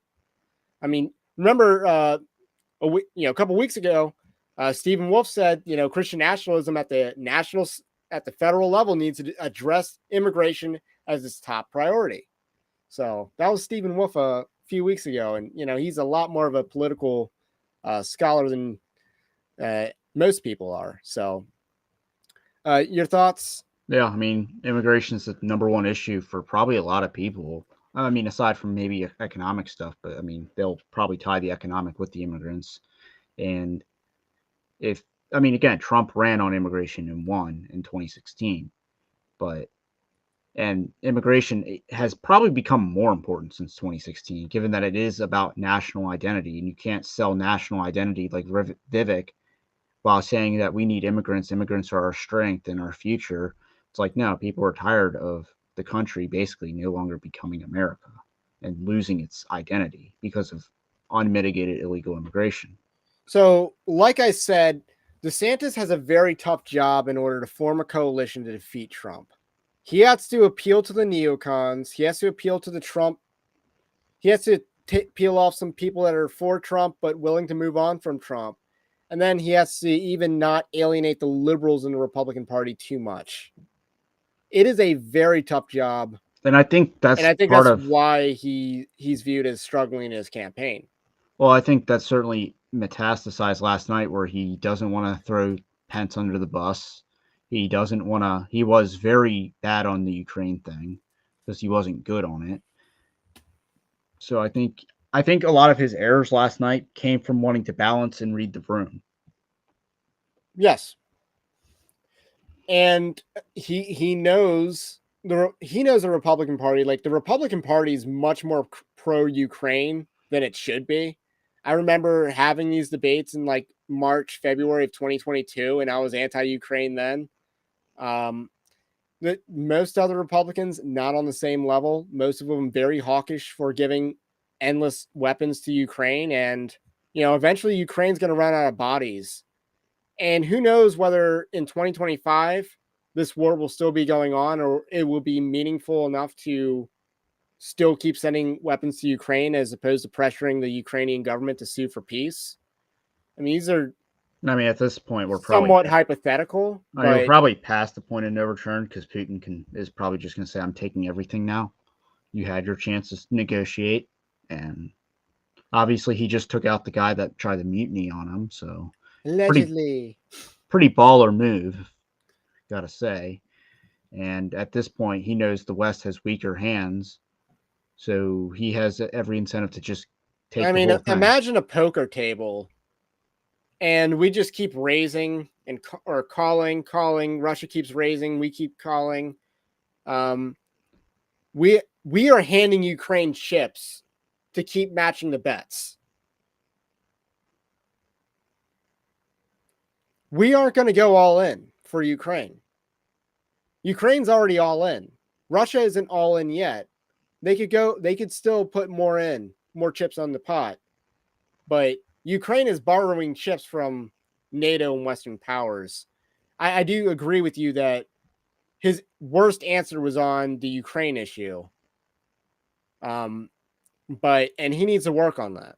And I mean, even his abortion answer wasn't really. I mean, yeah, he defends his 6-week stance. I mean, again, He I would didn't have have liked the to have worst seen. moment on that. And Yeah, he didn't, but he didn't. you remember when we hosted that candidate forum for the congressional seat? Did anyone do a good job on the abortion question? I mean, I can't recall. I think the answer is no. Like, no one really stunned us on their abortion question, because this is what happens when we're in Christian circles and not Republican circles sometimes, where you have a much more biblically based answer on abortion that just is not matched. Other people just aren't thinking on the same level. And that's why you get so many terrible responses on abortion. I'm trying to preemptively address this question. But I do think it stems from a lack of inner conviction. Normal, except for Nikki Haley saying, she might as well have just confessed that she had an abortion when she was 15 years old or something. Like, that's what I'm thinking about her personal life at this moment, because of how pro-abortion she was. She's like it is demonic. We should be demonizing the other side on this, because sacrificing your children to Molech is demonic. I mean, again, we need to brand the women as murderers, as customers. You're a customer. You're not a crisis mother. You're a customer. 45% of you are repeat customers. Name an industry where your sales repeat customer, your repeat clientele is 45% of your business. I'm sure it exists. On like a higher priced item. I mean, what, Botox or like, again, when you can get 45% of your customers to be repeat business, I mean, that's murder as a lifestyle, and that's how you need to brand it. Yes. See, Charles says, too bad E.W. Jackson didn't make it. He would have brought a more biblical perspective. And yeah, and then question about how old is Putin? Would he outlast the war? 71. I don't know. Like, fun fact about Hitler. I think Hitler was like 55. He's 70 years old. Oh, Putin? Yeah. Like, Hitler was only like 55, but he looked like substantially older because of all the methamphetamine he was taking. Or maybe just being, the Fuhrer is, really ages you. Like, Barack Obama had a lot more gray coming out of the White House than going in. So maybe that's the thing. So let's play this final clip from Ron DeSantis. It's his closing speech. This is our time for choosing. We will send Joe Biden back to his basement, and we will reverse the decline of this country. I'm a blue-collar kid. I work minimum wage jobs to be able to make ends meet. I understand the importance of the American dream, and I know how that's slipped away from so many millions of Americans. We'll restore it. I'm a veteran who served in Iraq. I know what it means to put service above self. I'm also a dad and a husband to 6'5" and 3-year-old. I understand the importance of protecting parents' rights and the well-being of our children. In Florida, we showed it could be done. I made promises, and I delivered on all of those promises. 2024 is make or break. We're not getting a mulligan, no excuses. I will get the job done, and as your president, I will not let you down. God bless you all. I thought that was an excellent final. A very statement. Good elevator pitch, and again, he didn't. That is an elevator pitch. Exactly. He didn't say 51 seconds. He didn't say that's an elevator pitch. Go to RonDeSantis.com and donate today. Like, that's just that is a loser tactic. Never promote your website in a speech like that. If you're that interesting to them, they'll look you up. So, but yeah, perfect elevator pitch. Now, I might begrudge a little bit that you said reverse the decline probably 3 times in the night. So keep hammering the message that America's on decline. It's the same thing as make America great again. You're just kind of using different words to articulate the same message, but you're not copying Donald Trump.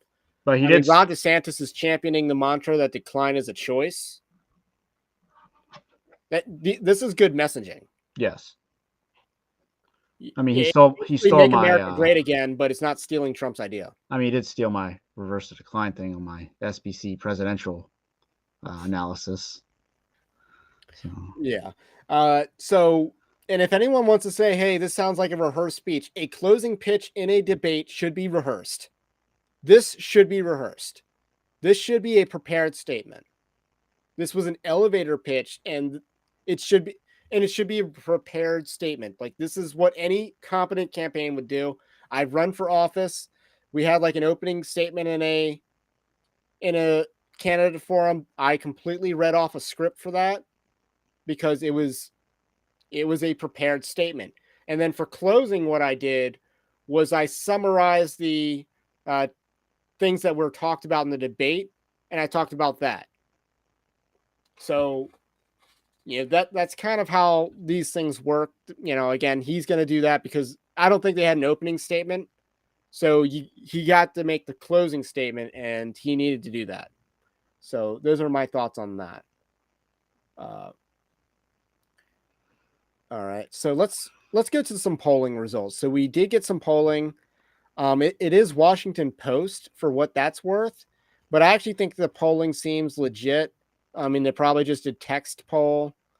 So this is a Washington Post IPSOS poll. Who do you think performed the best in the Republican primary debate? 29% said Ron DeSantis, 26% said Ramaswamy, Nikki Haley at 15%. I don't get that. Pence at 7%. I could see that. And then Christie and Scott at 4%, and Burgum and Hutchinson at 1%. I mean, the people that love their war, they liked what Nikki Haley was offering them. And if they want to see, oh, we're going to bet on the woman this time. Like, I mean, again, there's a lot of, war hawks that she was pandering to because they want their endless war in Ukraine. So I think that's I think why. a lot and again, I think a lot of people in MAGA world said Ramaswamy. And that Rhino vote is clearly going to Nikki Haley. And that's what I thought would happen because Tim Scott is kind of mediocre. Chris Christie hurt other people. He didn't help himself. Well, Chris Christie was never going to go anywhere. Yes. So, I mean, he shouldn't have even been on that stage, really. And neither should his Hutchinson. Polling was better than other people's. Well, yeah, because I think he's counting one state that he's doing a lot of effort in. New Hampshire. Yeah. But, I mean, Haley being the Rhino alternative is not a shocker at all. Given she was terrible on abortion. Yeah, and that's her base. That's the 15% in the Republican Party that would say, hey, we'll lock up the people who don't take the jabs, because that was like 15 to 20% in that 2021 poll. It's like that's how much of your party is Rhino. That's how much of the Republican Party outwardly hates this country. What DeSantis needs to pitch himself as is the unifying figure of the Republican Party, that he can bring the party back together. The party needed to be broken by Trump. The party needed that. Now it needs to come back together under new management, conservative management. So that's my thought. So there's another poll. All of this is by the same pollster. So we have this. Favorable, unfavorables. It starts off before the debates at the top, and then their finish is at the bottom. You see, no one really knew who Doug Burgum was. He had a net 2% favorable. I mean, I don't understand why. Increase that slightly. I don't understand why he has 35% unfavorable. I mean, to me, he was very unmemorable. He came off as a Rhino, I guess. Maybe his shtick on him being a small town kid, kind of grinded at people. But again, I just would have no opinion on him. Will MAGA world embrace Doug Burgum? No, but I think that's where the 35% is coming from. He might be like Secretary of Energy or something. Yeah, I think he'd probably be good at that. Maybe. Chris Christie. He actually decreases unfavorables in that debate. Well, according marginally. To this poll. Marginally. I mean, that's margin of error as far as I'm concerned. He increases net favorability plus 13%. to go from minus 38% favorable to minus 25% favorable. So I guess people like a brawler. Yeah, he gave him the show. But yeah, it doesn't mean those people are going to vote for This him. is in alphabetical order, by the way. Ron DeSantis. He already had, going into the debate, he had a plus 41 net favorable. He increased that to plus 47. That is the highest. So he increased 6 points. He even won over some people, according to this graph, that previously did not like him. But it also shows his name ID is very high. Yes. I mean, again, is that the 20? Smaller the gray gap in the middle, that means the higher their name ID. And again, who are the people that are unfavorable on DeSantis? Are those MAGA bros or are those I think those are the rhinos? Again, that shows you how many people in the Republican Party hate you. Exactly. Nikki Haley. She increased her favorables so slightly, or actually substantially. She decreased her unfavorables slightly. She increased both of those. So she increased 39, or she increased 13%. So she went up 13 points in net favorability. I don't understand that. That's higher than Ron DeSantis, but she didn't have the most. She didn't have the most. But who is the person that's favorable on DeSantis? We have on Haley. What's Hurd's name? Hurd the Turd down in Texas, who's running for president but did not make it to the debate stage. His net unfavorability should be much. His unfavorables should be much higher than 18%. He was one of the worst congressmen on the Republican side. Then we have Asa Hutchinson, who's, again, net unfavorables grew substantially. Yes, people hated him even more after watching him in the debate. Mike Pence actually improved his net favorables. Pence improved himself 7 points, going from minus 19 to minus 11. But he's still the only person aside from Christie that's majority unfavorable. With Hutchinson. So Vivek Ramaswamy. Going into this debate, his net favorables were plus 37. That's 4 points behind Ron DeSantis at the start of this debate. A lot of people did not like Vivek Ramaswamy coming out of this debate. He lost 9 points of favorability, of net favorability coming out of this debate. So his net favorables are now 28, or is now plus 28. Majority of the people that did not have an opinion of Ramaswamy before that debate and then formed their opinion of Ramaswamy, formed a negative opinion of Ramaswamy. And I'm not surprised, just because, again, older demographic, once they start to know him, again, they're not going to like him. And again, doing the whole, I guess. All right, we got our fat joke of the day that I got to point out. Chris Christie presumably increases waist size 13 points. That is stunning. That's my first time. No, I got one better. He actually decreased his waist size by 13%, but you couldn't notice. Maybe. I'm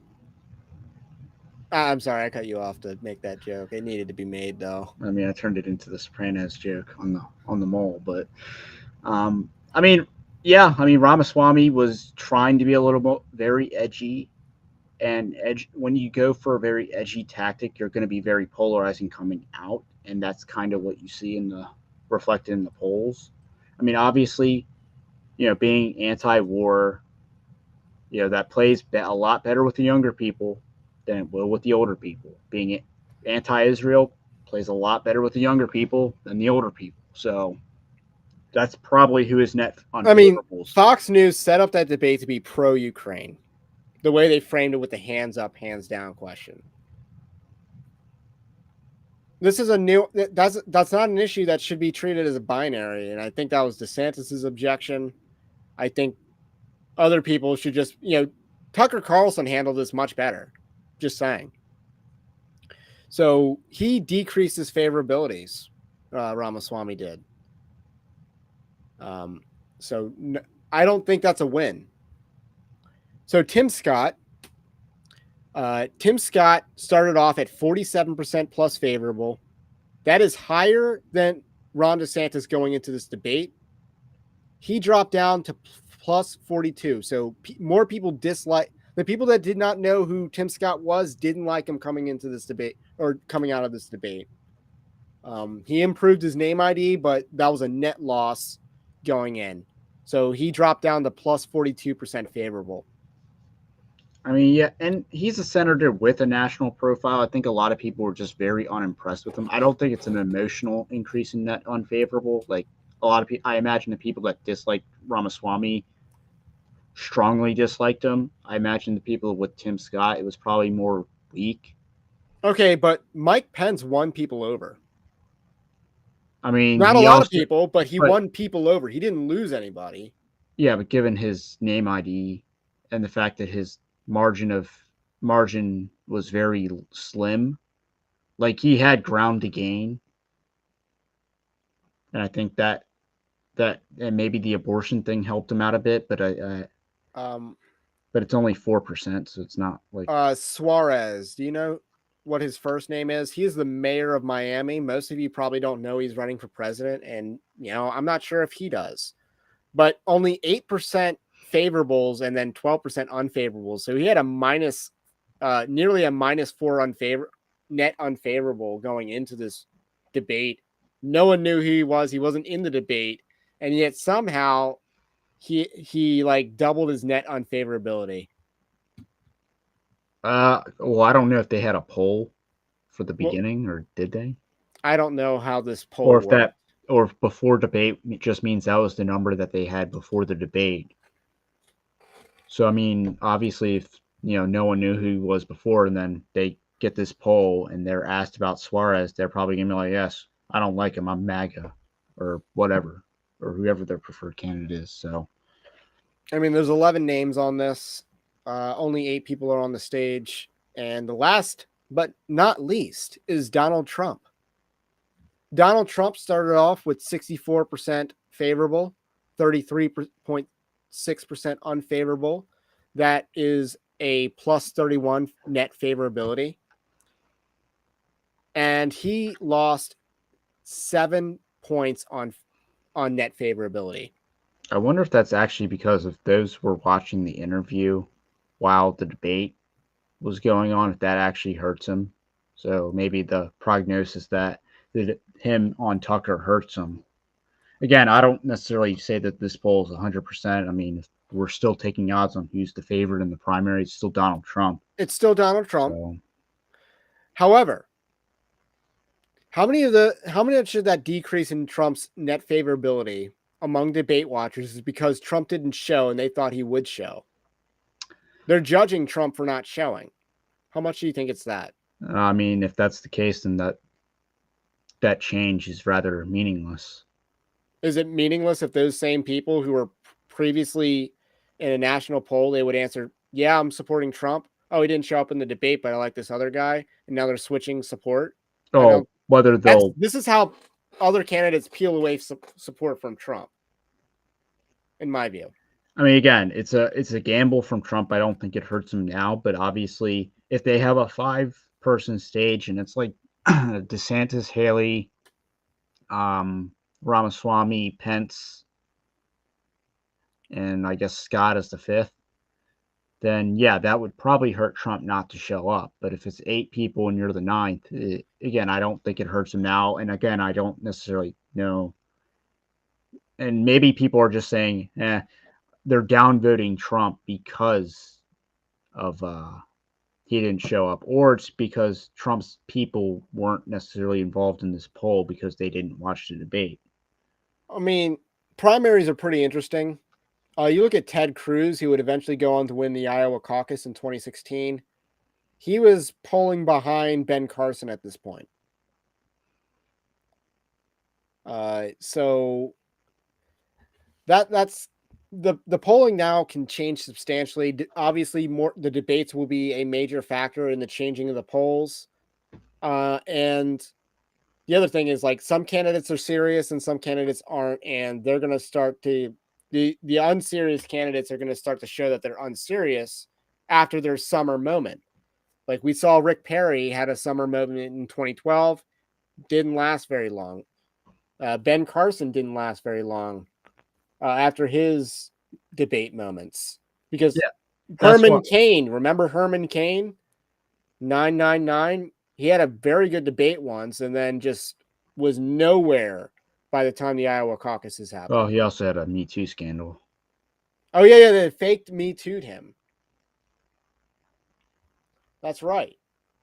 So, one last thing to show on the polls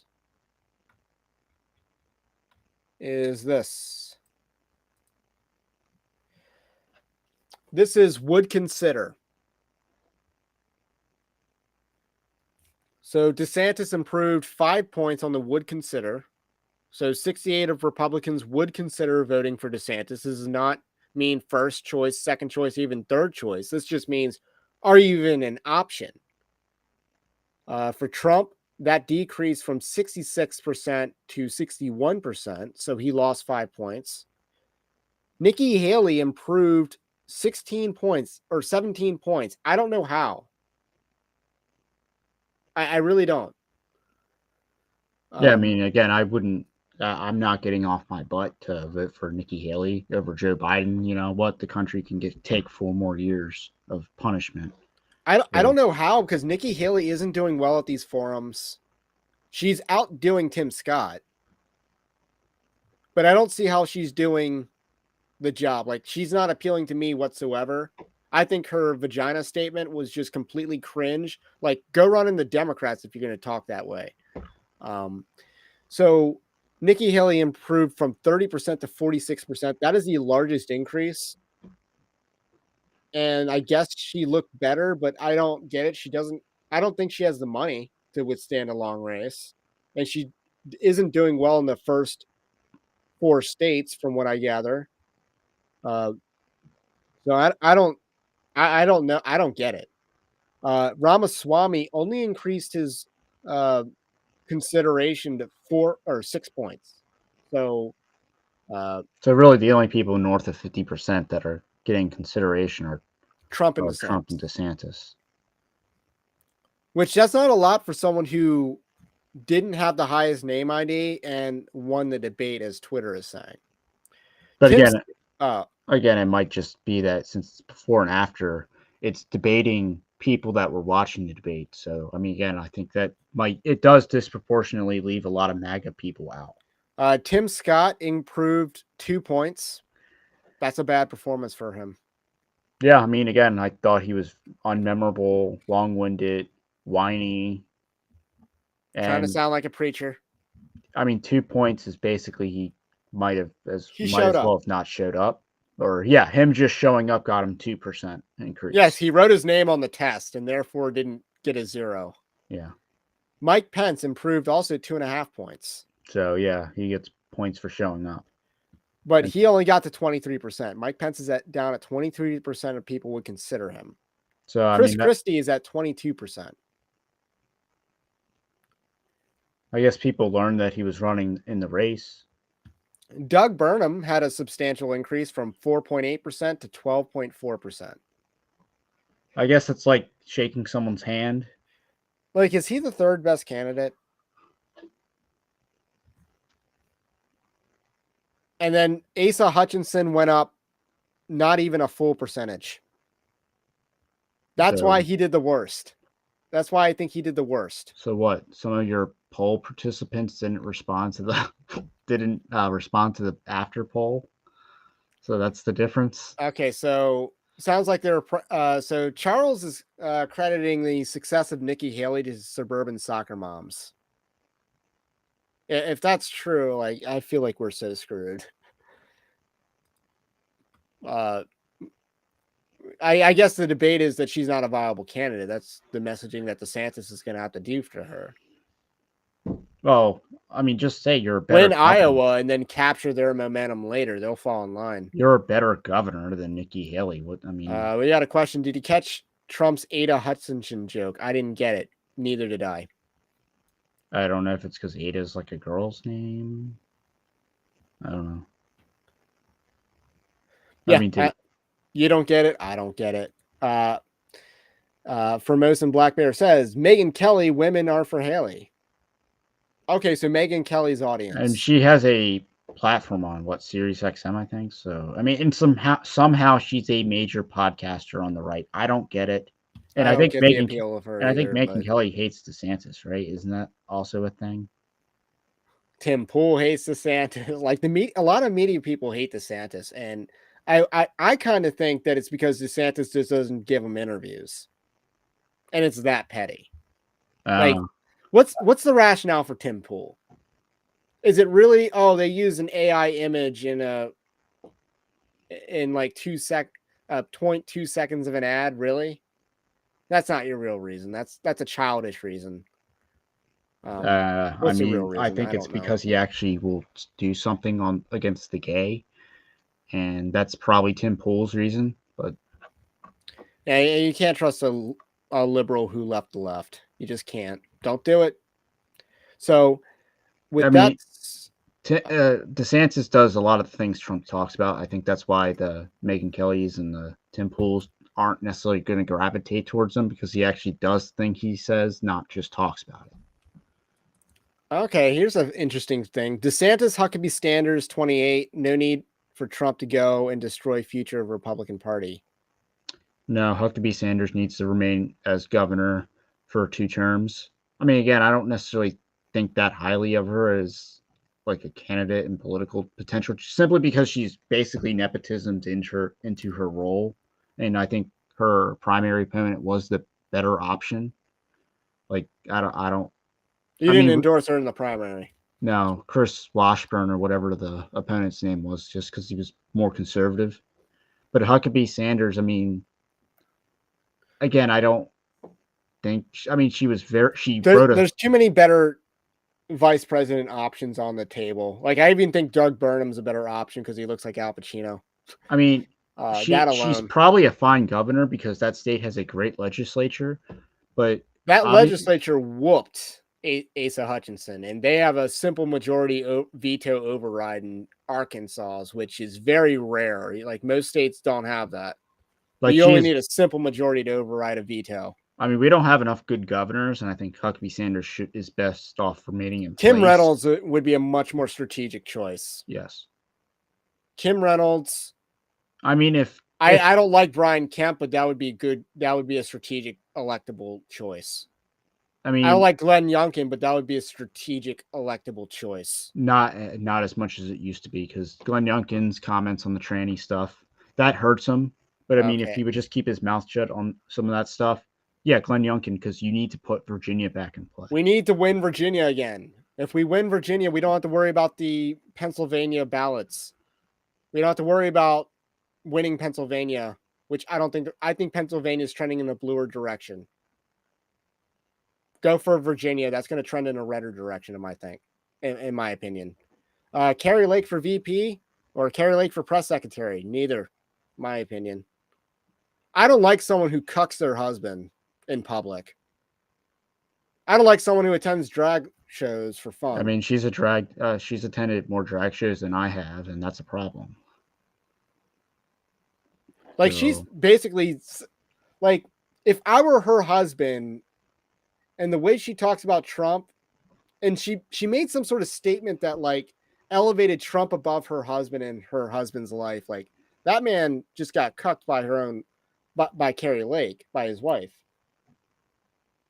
Like, that to me, no. That I don't view, like, I don't think she has any Christian character at all. She goes to drag shows for fun.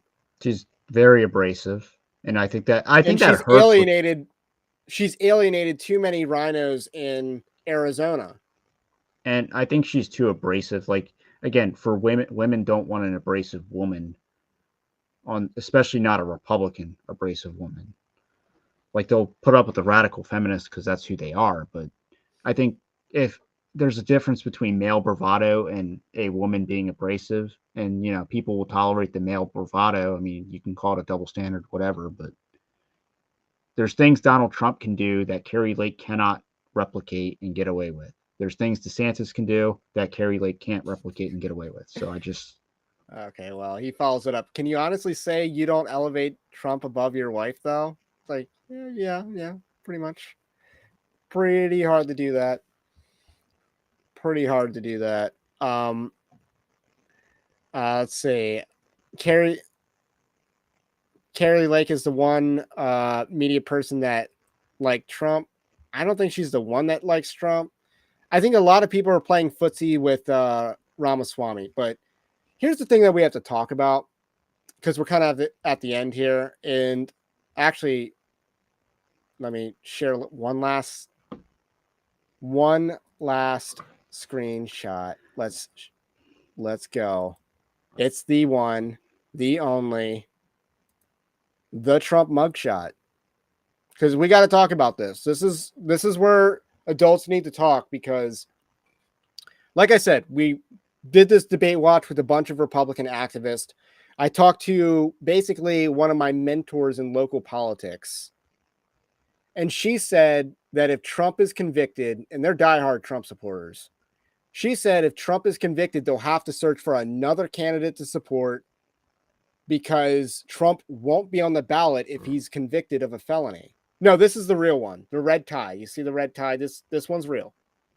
The other one looked better, and it was also fake, but this one's real. So there was a fake mugshot. This is the real mugshot. You see the red tie. I think this is the confirmed mugshot. But anyway, we need to have the adult conversation of what happens if Trump is convicted. He won't be eligible to be on ballots in several states. Is that a viable candidate to run in 2024? I don't think the answer is yes. And I think he's going to get convicted in New York, and he's going to get convicted in DC. Do you know how many DC defendants have gotten acquitted for J6? none. No, I think one. I can think of one. So that's hundreds of people, and only one of them got acquitted?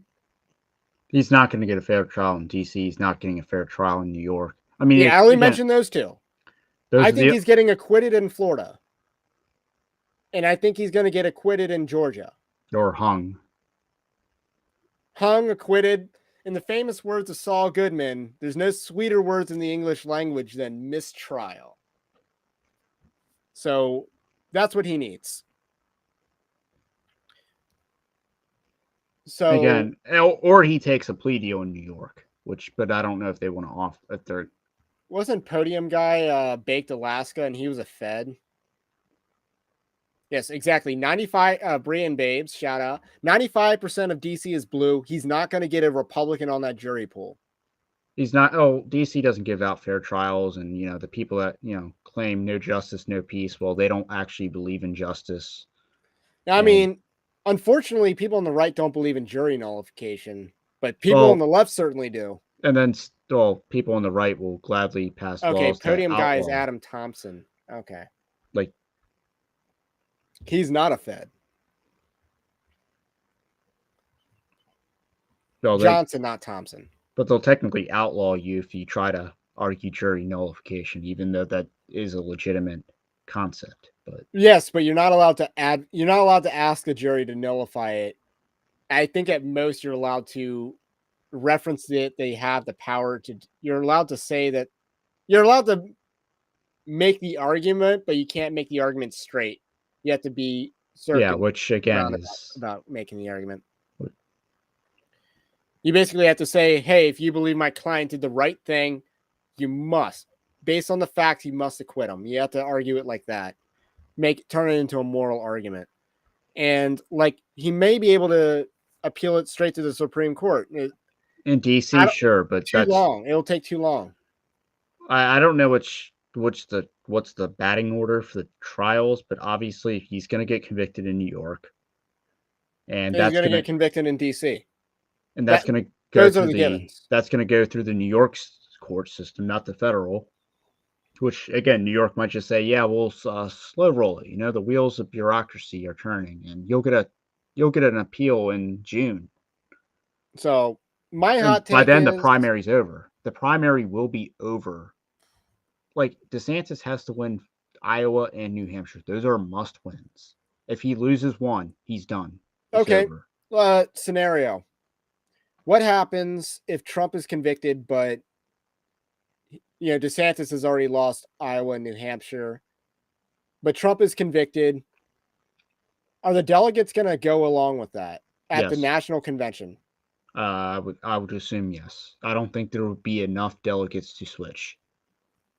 Even if 20 like Trump could shed 20% of his delegates, but he'd probably at that point he would have landslided his way to victory because in winner take all type scenarios. Okay, what if he's convicted after the Iowa caucus? I don't know what the trial order is. I think DC is March. One of his trials is going to be around that time. So, but all these trial dates are subject to be pushed back. That's the thing about the court system. So I don't think there's any hope for Trump not getting convicted by the time the general election happens. And I think it'd be a disaster to run a convicted felon, even if he's not actually guilty. I think it's a disaster to run a convicted felon in the general election. I think that's not going to play over well at all. He's not that popular. The average American isn't like you and me. The average American says, I don't like Trump. Yes, what they're doing is unfair to him, but I don't care. That's the average American. I wish that weren't the case. In fact, I wish the average American was more of an adult about these things. They could tolerate the mean tweets. So I think there's a lot of hope for someone like DeSantis. I'd say someone like DeSantis. I really just mean DeSantis because that I like DeSantis. I think he can win. I think he has a pathway to victory. It's going to take a while to get there. It's going to require winning Iowa, though. Yeah, I mean, again, first he has to win the first two to say Or that, hey, he's it's going to fighter. require, because this is also possible. If Trump is convicted, a bunch of his supporters, like the one I just mentioned, my own political mentor, switch to DeSantis immediately. And despite the fact that Trump won Iowa and New Hampshire, he loses the rest of the primary cycle because he's convicted. Do you think that a conviction hurts his electability in the primary? I mean, too many people think the whole trials is a joke, or they'll Mike Pence it, and I believe in the American jury. No, you cannot believe in juries in this country anymore. Well, it depends on where you're at. Well, if you have political stakes or racial stakes, you cannot trust a jury in this country. Yeah, I agree. But I don't think there's I don't think there's a way that Trump doesn't get convicted, or I think he gets convicted. And maybe he pleads in New York. I don't know. Probably not, because Part of they the want deal. a felony. They want a felony deal. They probably will want felony. Felony deal, but no jail time. Would they make that deal? I think the New York attorney would make that deal to get a conviction. The mayor. So I'm going to comment on the chat when it's formed. So with that said, here's another scenario I want to game theory out. Trump is convicted early and then names Vivek Ramaswamy as his successor. How do you think the primary plays out from there? At that point, it would probably be. It depends on what do you mean, New York? What's early? December early? January early? What is early? Before Super Tuesday? Then I think DeSantis would take it. Yes, I agree. Trump gets it because keep in mind, voters sold. Early for the Democrat primary was before Super Tuesday, like 72 hours before Super Tuesday, and the Democrats just flipped the switch and said everybody vote for Biden. Republicans aren't getting that kind of switch flipping. And again, Republicans are in a hive mind. Trump could still win Super Tuesday, even if he says vote Ramaswamy, because people would have already casted their ballots in the primary. So that the mail-in primary could literally make that meaningless. So I think that's another scenario. It's not just primary day; it's primary month. It is primary month, at least where we live. So those are just possible scenarios that could happen. I mean, I think Trump is doing what he. I think Trump is playing not to win right now. So those are my thoughts. We got some other views though. Jeremiah Cockburn says no one can beat Biden other than Trump, and they won't let Trump. I disagree. I mean, I think DeSantis would pretty much mollywop Biden. I mean, I don't see a scenario in which DeSantis loses to Biden. Biden is looking like Jimmy Carter, and that's on a good day. But at least with Jimmy Carter, the country thought that he was a good person, just a terrible president. With Joe Biden, he has the Obama hood pass. And that Obama hood pass doesn't get transferred to every Democrat. Kamala Harris don't got that. Pete Buttigieg would never get that. So I disagree. I don't see Trump's pathway to 270. Now, again, I'm not going to go out there and say, oh, Ramaswamy would win or Nikki Haley would get 270 simply because she's more moderate. No, she would probably lose because the Republicans in Wisconsin aren't going to show up for her.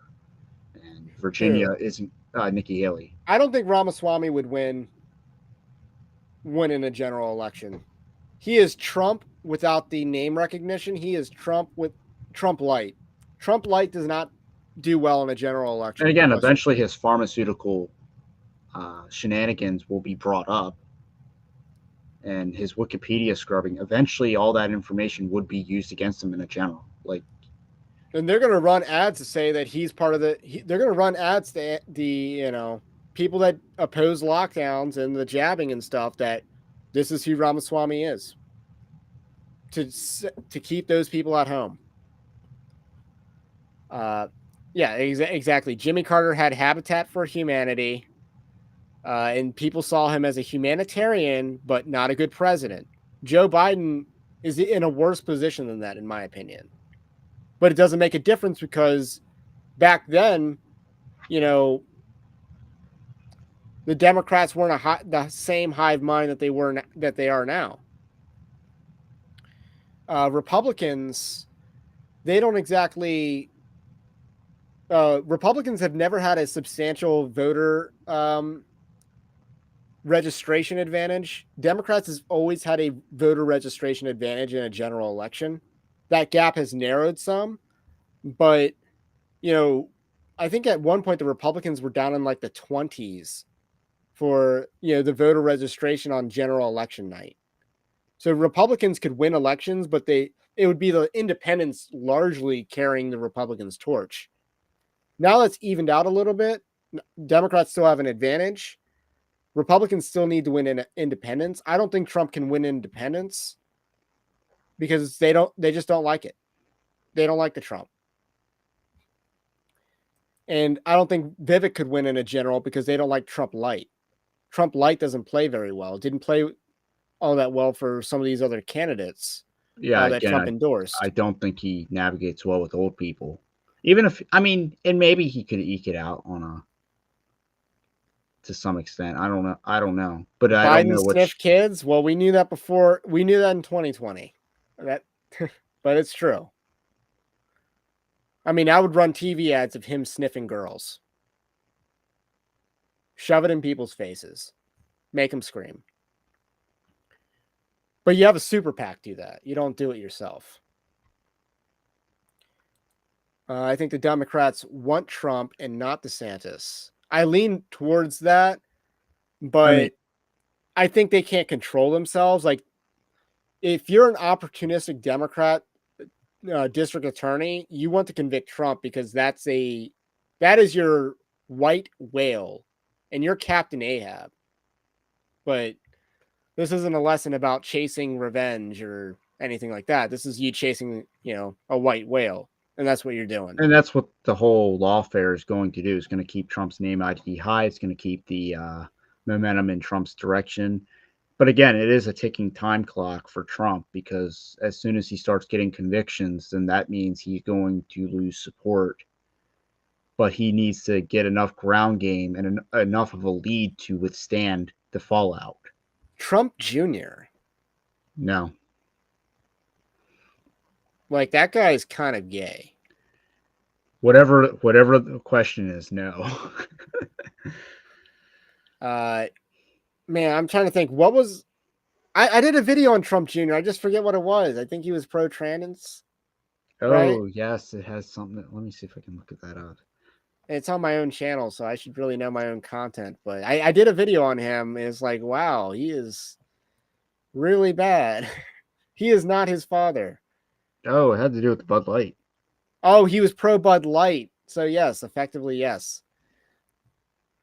No, I don't think the Trump infrastructure would carry over, because here's the thing about Trump's infrastructure. His financial infrastructure is fueling his lawsuits. Or not lawsuits. It's fueling his criminal defense. He is not spending money on the campaign trail.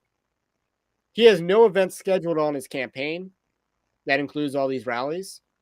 No events scheduled. All the money is going straight to the lawyers to keep him out of jail, and that is a legitimate campaign expenditure. I just want to be he would be arrested for failure to report an in kind if he didn't report the legal expenses. So he has to. That is a legitimate campaign expenditure, but it doesn't sell well to say, "Hey, I want to donate to Trump." Oh, but the money is going to go towards his legal defense, not his campaign to get elected in 2024. That's not going well, and you've seen diminishing returns each time he sends a letter that he's been indicted. There's a diminishing returns on how much money he raises off of indictments, and Trump is going to run out of cash. That's why I think DeSantis, he just needs to play the long game. He needs to be Winston Churchill, we will outlast Germany type of mentality. He needs to be Churchillian, project confidence, consolidate a little bit, get the people out of Dunkirk without the Christopher Nolan effects. And he needs to play the long game, because Trump economically, and I mean the economy of his campaign, the money he's bringing in, the money he's spending not on the campaign, that's not a long-term strategy.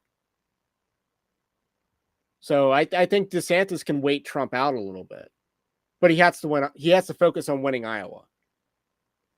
So that's my thing on DeSantis. He can wait out Trump a little bit, because Trump's going to get convicted in one of these court cases, and then Trump's also not going to outspend DeSantis in the race. So your thoughts on that? That's the Churchillian strategy of DeSantis. I mean, yeah. I mean, DeSantis needs the runway to be longer to some extent in order to make up for a conviction. But at the same time, I mean, he's got a Herculean task of being. I mean, you're taking out a giant in a sense. That people David have already and Goliath task. That people have already voted for twice. So, and the question is there enough runway, and are the people truly interested in changing horses? And that's the $1 million question. Are enough people in a Republican primary? Everyone's going to be. A lot of people are interested in changing horses. And look at Ted Cruz. People changed their horse to get on the Ted Cruz. He was nowhere this time in 2015. And the other thing he has to worry about is someone playing spoiler on him. So that's already happening with Vivek. Yes. And does that take him out a bit?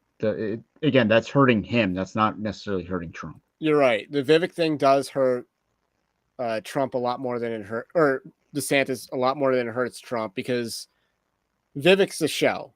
Because keep in mind, part of the reason Ted Cruz couldn't win is because John Kasich was in the race. Indeed. And then they tried to do that whole let's vote Kasich in Ohio, and they tried to do the whole game theory thing and collusion. Dumb idea. I mean, Carly Fiorina. That was the worst idea, was to choose Carly Fiorina as a running mate. Like, there's nothing there. It just reeked of desperation. Yeah, exactly. So it didn't project confidence. And that's all I really got to say about the Ted Cruz thing. But DeSantis is in a much better position than Ted Cruz. Trump is wounded. And here's one thing that Trump comes across as really old now. This came across in the interview. And maybe this is one of the reasons why Trump doesn't want to do it as many debates, is because he's older. He's not as quick. You see that in a lot of his speeches. I've watched a lot of Trump's. I've watched maybe more Trump speeches this year than I have in any other year. I mean, Trump's very sharp in a State of the Union address. I don't listen to the rallies, but I did listen to some rally speeches, and it's like there's something not there. Like, he's a major league pitcher, starting pitcher, but he's 130 pitches in. A very heavy workload.